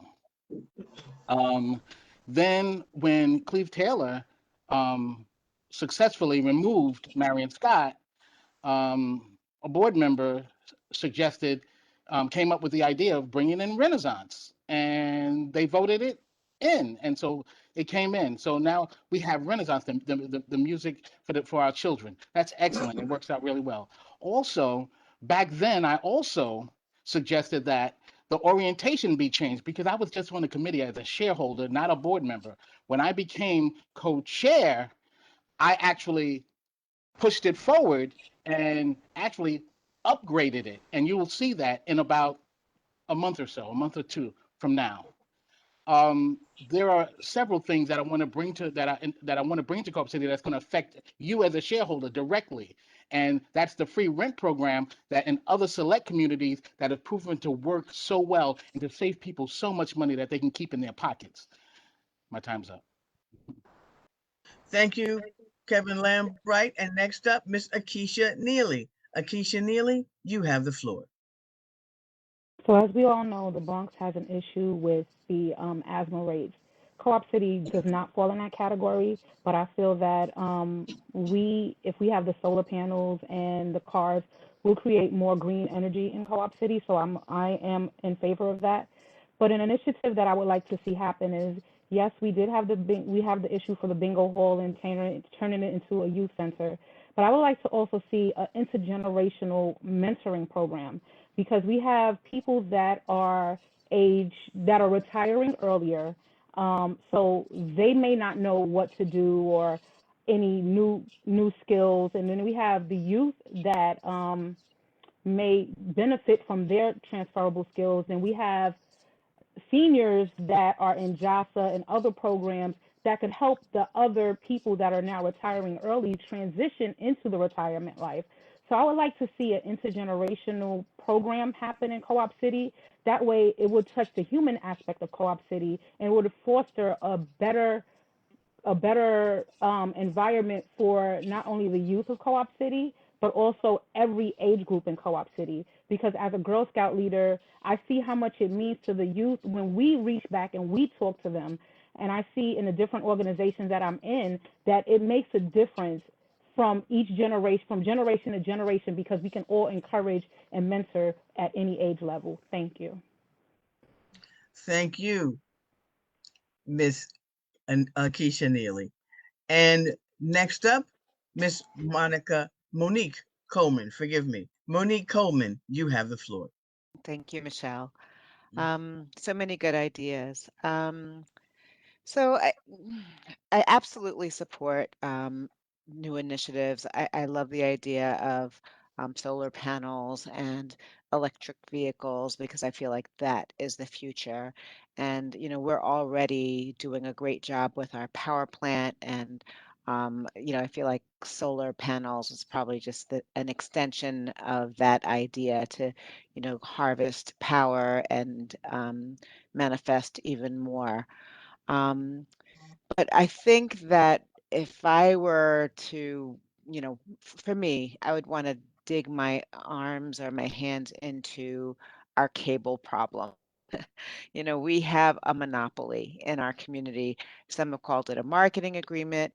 Eh, All I know is I feel like they have a stranglehold on Co-op City, and the size of our community means that we have a lot of, power, and we should not be in a situation where we are beholden to a single provider. We should have choices. We should have lower cost options. We should be researching infrastructure changes.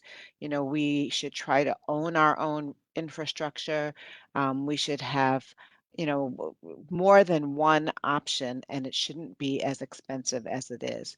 So I think that I would want to pursue, a project that reviewed our cable options. And I do support the waterfront park.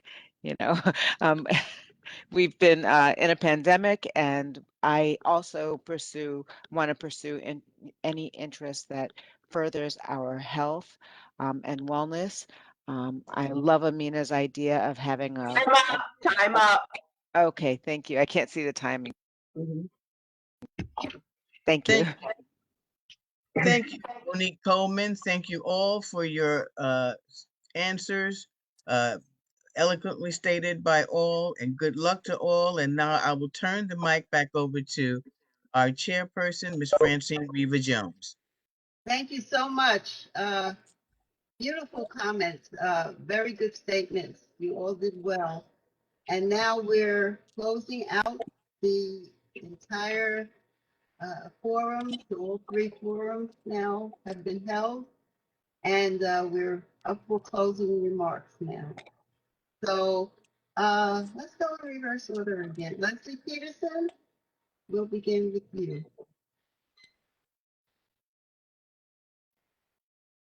She's not there. Okay, we'll continue. Leslie Peterson, the floor is yours. Are you with us, Leslie Peterson? She might have stepped away. I'll go to Amina Lucio first.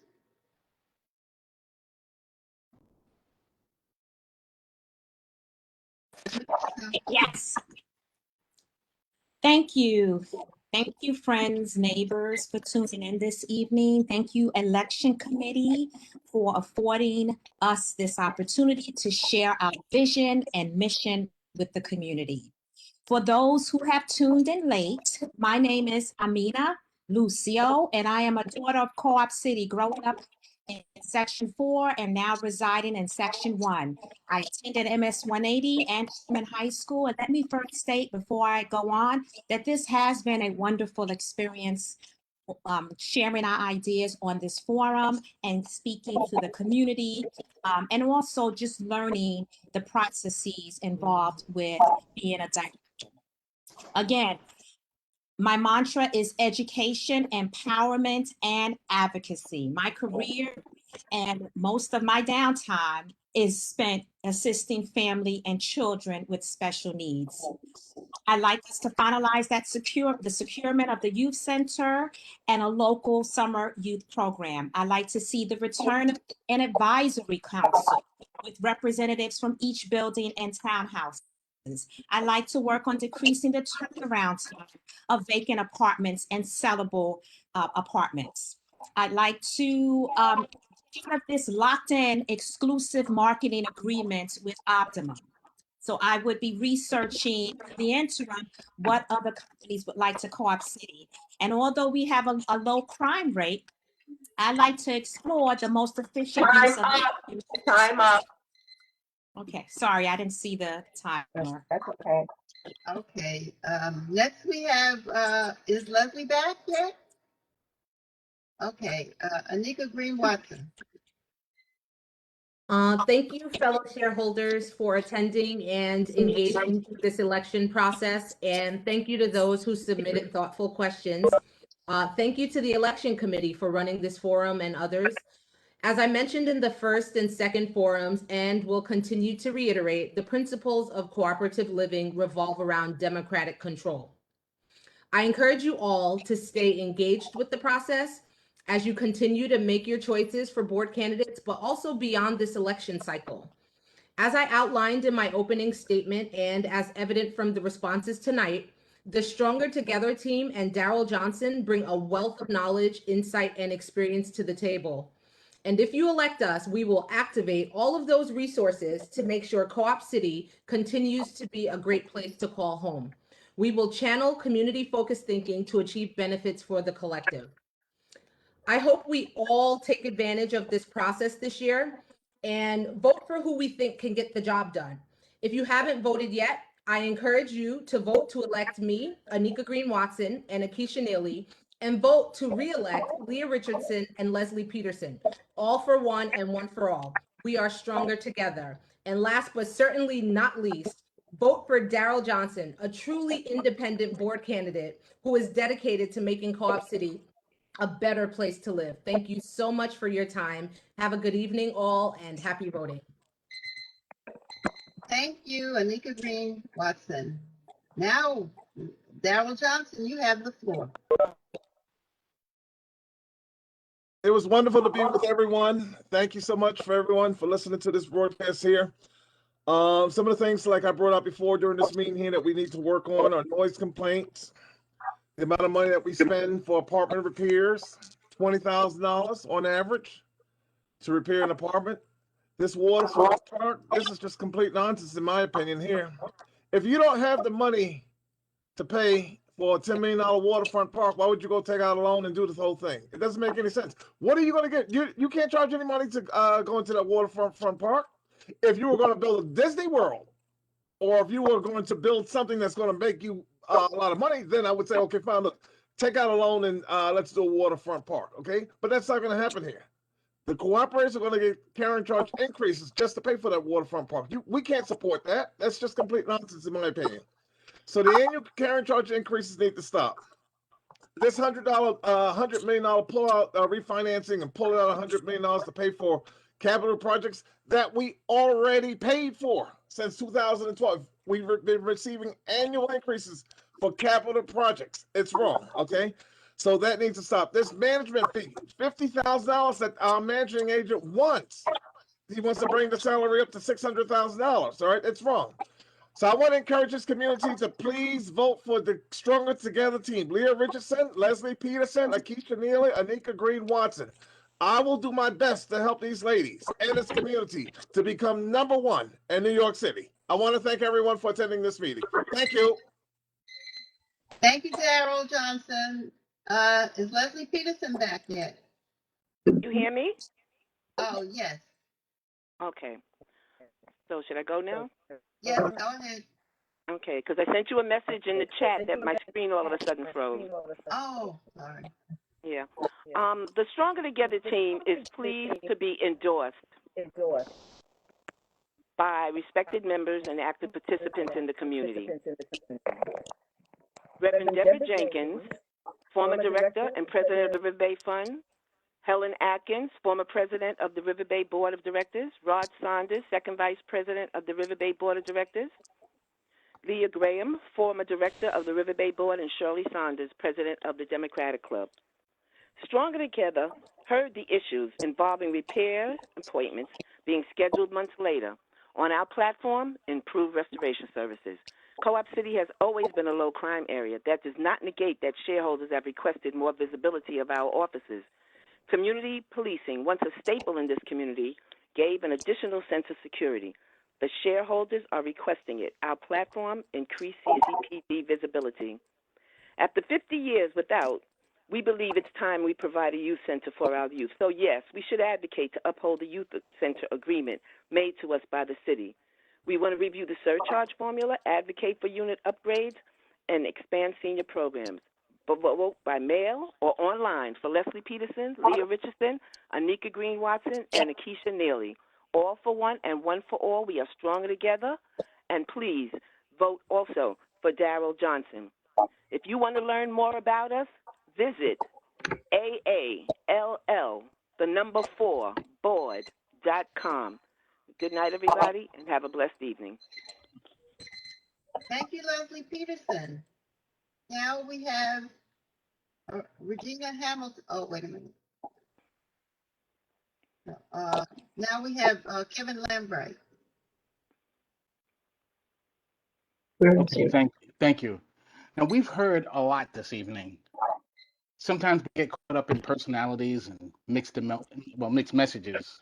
Now I know that can be very confusing, but I implore you to read between the lines. We are a smart community, and we can learn to be a prosperous community. Some of the fixes here are an easy fix, but some only sound easy. You want to elect people who know the difference between easy and what sounds easy. None of you have to be a lawyer, accountant, or a doctor to see the problems we face. My grandmother used to call them educated fools. But you don't have to be a genius to know that when you have a simple problem like a leak or a flooring issue, that you want a speedy resolution to fix that problem. You know, it doesn't take charm school for someone to be polite on the other end of a phone, especially when you're having a crisis. Most of us work too hard to come home and have to be subjected to problems outside of our control. Home should be our sanctuary, our place of solemn refuge, a problem-free environment where we leave all the pressures of outside world, just that, outside. So I'm asking you to make the right decision, the right choice, and vote Team Progress. That's me, Kevin Lambright, Amina Lucio, Isabel Fletcher, Monique Coleman, and Sheila Richburg. And once again, I'm Kevin Lambright. God bless.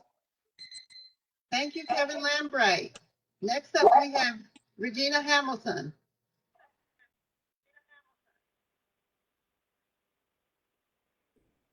Okay, thank you, Sai. I just want to thank everyone that assisted me during this campaign.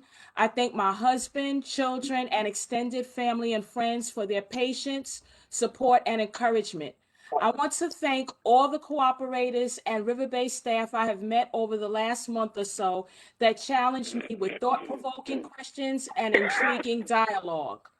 I am humbled by the many well wishes I have received from the neighbors I knew and from the complete strangers I have met along the way. If elected, this will be just the beginning of new enthusiasm and excitement. My goal is to keep Co-op City a place where you are proud to reside and call home. I have some great ideas and hope to work with you and for you to implement them. Thank you for all those that will vote for me, and no matter the victor, look forward to my continued relevance in and around the community. Thank you. Thank you, Regina Hamilton. Could everyone mute themselves unless you're called on to speak? Thank you. Okay, next we have Isabel Fletcher. Hi. I know you heard quite a bit of information this evening, and now you are at a place where it is time to cast your ballots. As you did during the most recent election nationwide, I want to leave you with a thought that what we know from our recent experiences is that lived experiences is critical in making positive changes.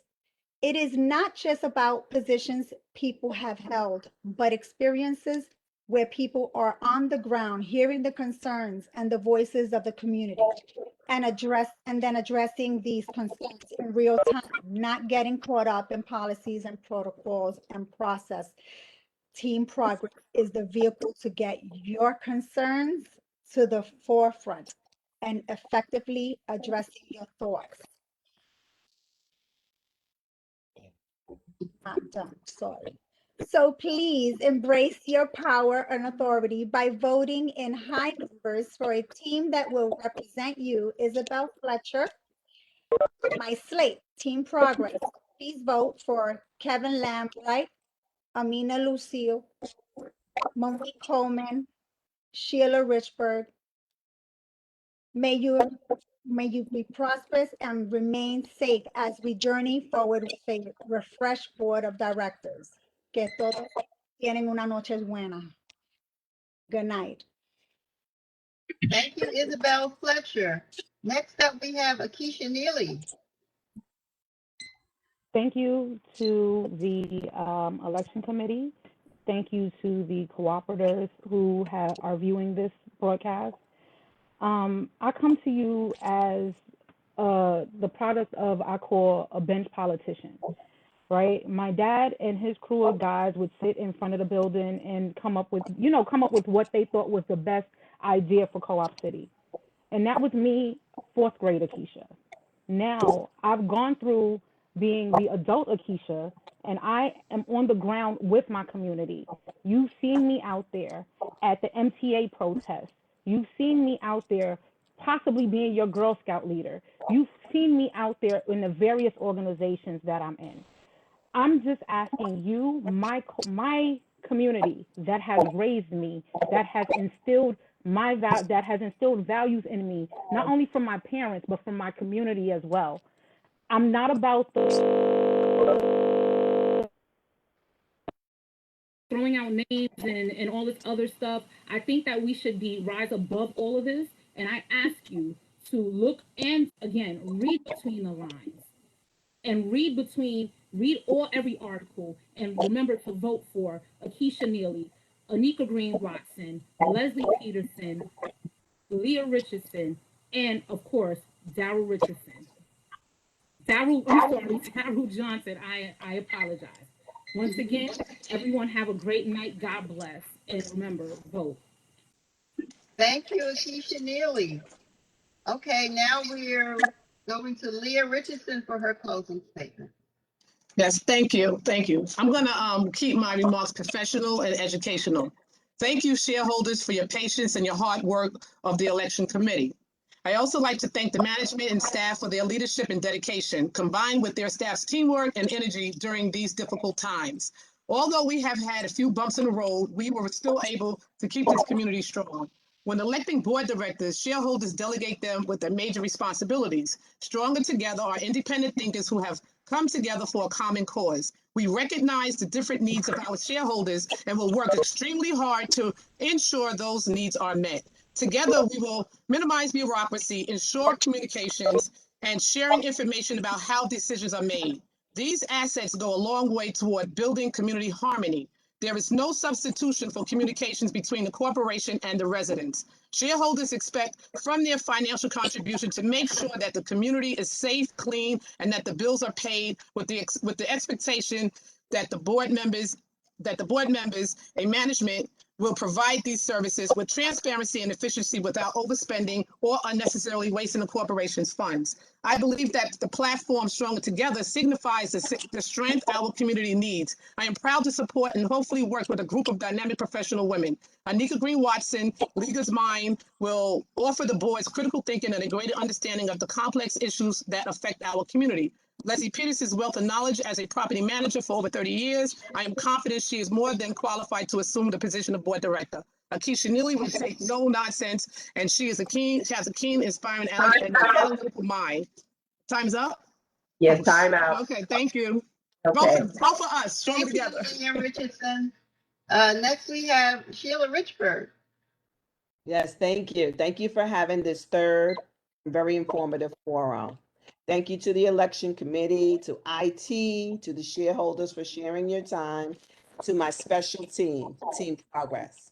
I humbly ask for your vote, and I do not take this request lightly. I'm very passionate about having the responsibility to see quality of life improvements actually come to fruition here in Co-op City. If elected, I will work with grit and with determination to improve quality of life, promote digitization, accountability, and necessary improvements. My lifelong history of advocacy as a nurse and my community involvement speaks volumes about who I am. Please cast your very important vote for Team Progress. Please elect Sheila Richburg, myself, Monique Coleman, Isabel Fletcher, Amina Lucio, and re-elect Kevin Lambright. We will continue the advances and stay on course. We will keep Co-op City affordable, optimize quality of life customer service, digitize our operations, protect confidential personal information, and we will continue to oppose the Hutchinson River Parkway exit into Section 5. Thank you. Thank you, Sheila Richburg. And last but not least, we have Monique Coleman. Thank you, Riva. Thank you, Riva. Thank you to the election committee. Thank you to my fellow candidates. Thank you to the shareholders for giving us an opportunity to be heard tonight. It's been an interesting process. I've learned a great deal, and I'm really excited and honored to participate in this process and humbly ask for your vote. Please vote for me, Monique Coleman, and my slate, Team Progress, including Sheila Richberg, Amina Lucio, Isabel Fletcher, and please re-elect Kevin Lambright. We're unified in our mission to maintain affordable housing and to have a better quality of life. Thank you and good night. Thank you, Monique Coleman. And I'd like to say good night to all the shareholders that tuned in. And I want to give my my co-chair a chance to say a few words, as well as Jeff Fuss. Thank you, Madam Chair. I didn't know you were going to do this, so I I'm know not you really always prepared. have so much to say. That's okay. I'll let Jeff say a few But words. no, I'm not saying I don't want to speak. I'm just saying I was surprised. But there's always time to reach out to this magnificent community and impress upon you the importance of the power that we all yield together. And what I mean by that is this is yours and this is your time. This is like Christmas time in Co-op City. It's election time. This is when we get to use our power as shareholders and choose who will run our business. We're in business together. We're not just neighbors, but we are business owners, shareholders, and we need to own that. And you can own that by voting for who you think is the right person to run your corporation and your business. So take this seriously. Get out there and get those ballots in the mail or vote online. You know, as soon as we get off the air here, vote online. Do it. It's important. Okay. Thank you so much. God bless all of you, all the candidates. Good luck to all of you. And I hope to see you, whoever you are, whoever the winners are. I'll see you in the boardroom, and let's make Right. and Fantastic. God bless the our election committee. And this is not easy. It's hard work. But when you care about the people you live with, you do the hard work. You know, if everybody just does a little bit, we're gonna get big things done. Okay, that's enough. I'll turn it over to Jeff Fuss. You're muted. Unmute yourself. Unmute, council.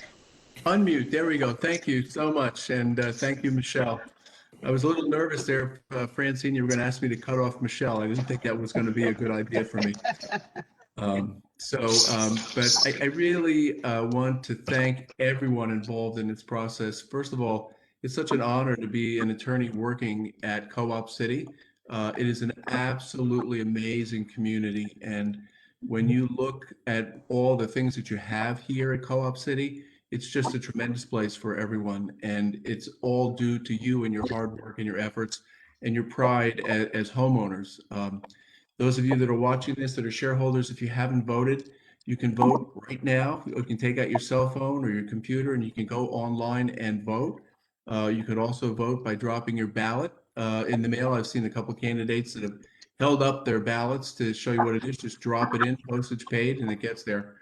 I'd like to do a shout out to the election committee members who have worked really long and hard for this. You should be proud of all of them. They're your fellow shareholders. It's a great thing that you can do to volunteer to support it. And to the candidates, wow, that's all I can say. Wow, I am so impressed with the preparation and the thought and the dedication that each and every one of you put into it. Thank you all. Have a great night. Okay, Stay thank well. you. Congratulations. I think we can all exhale a little bit until we get the results. Okay, so don't forget to vote, everyone. All the Yes. shareholders watching. Luck to everyone. Thank you. And have a good night. Thank you, and good Good night. night. Good night, everyone. Progress. Have Good a night, Team Progress. Yes, Team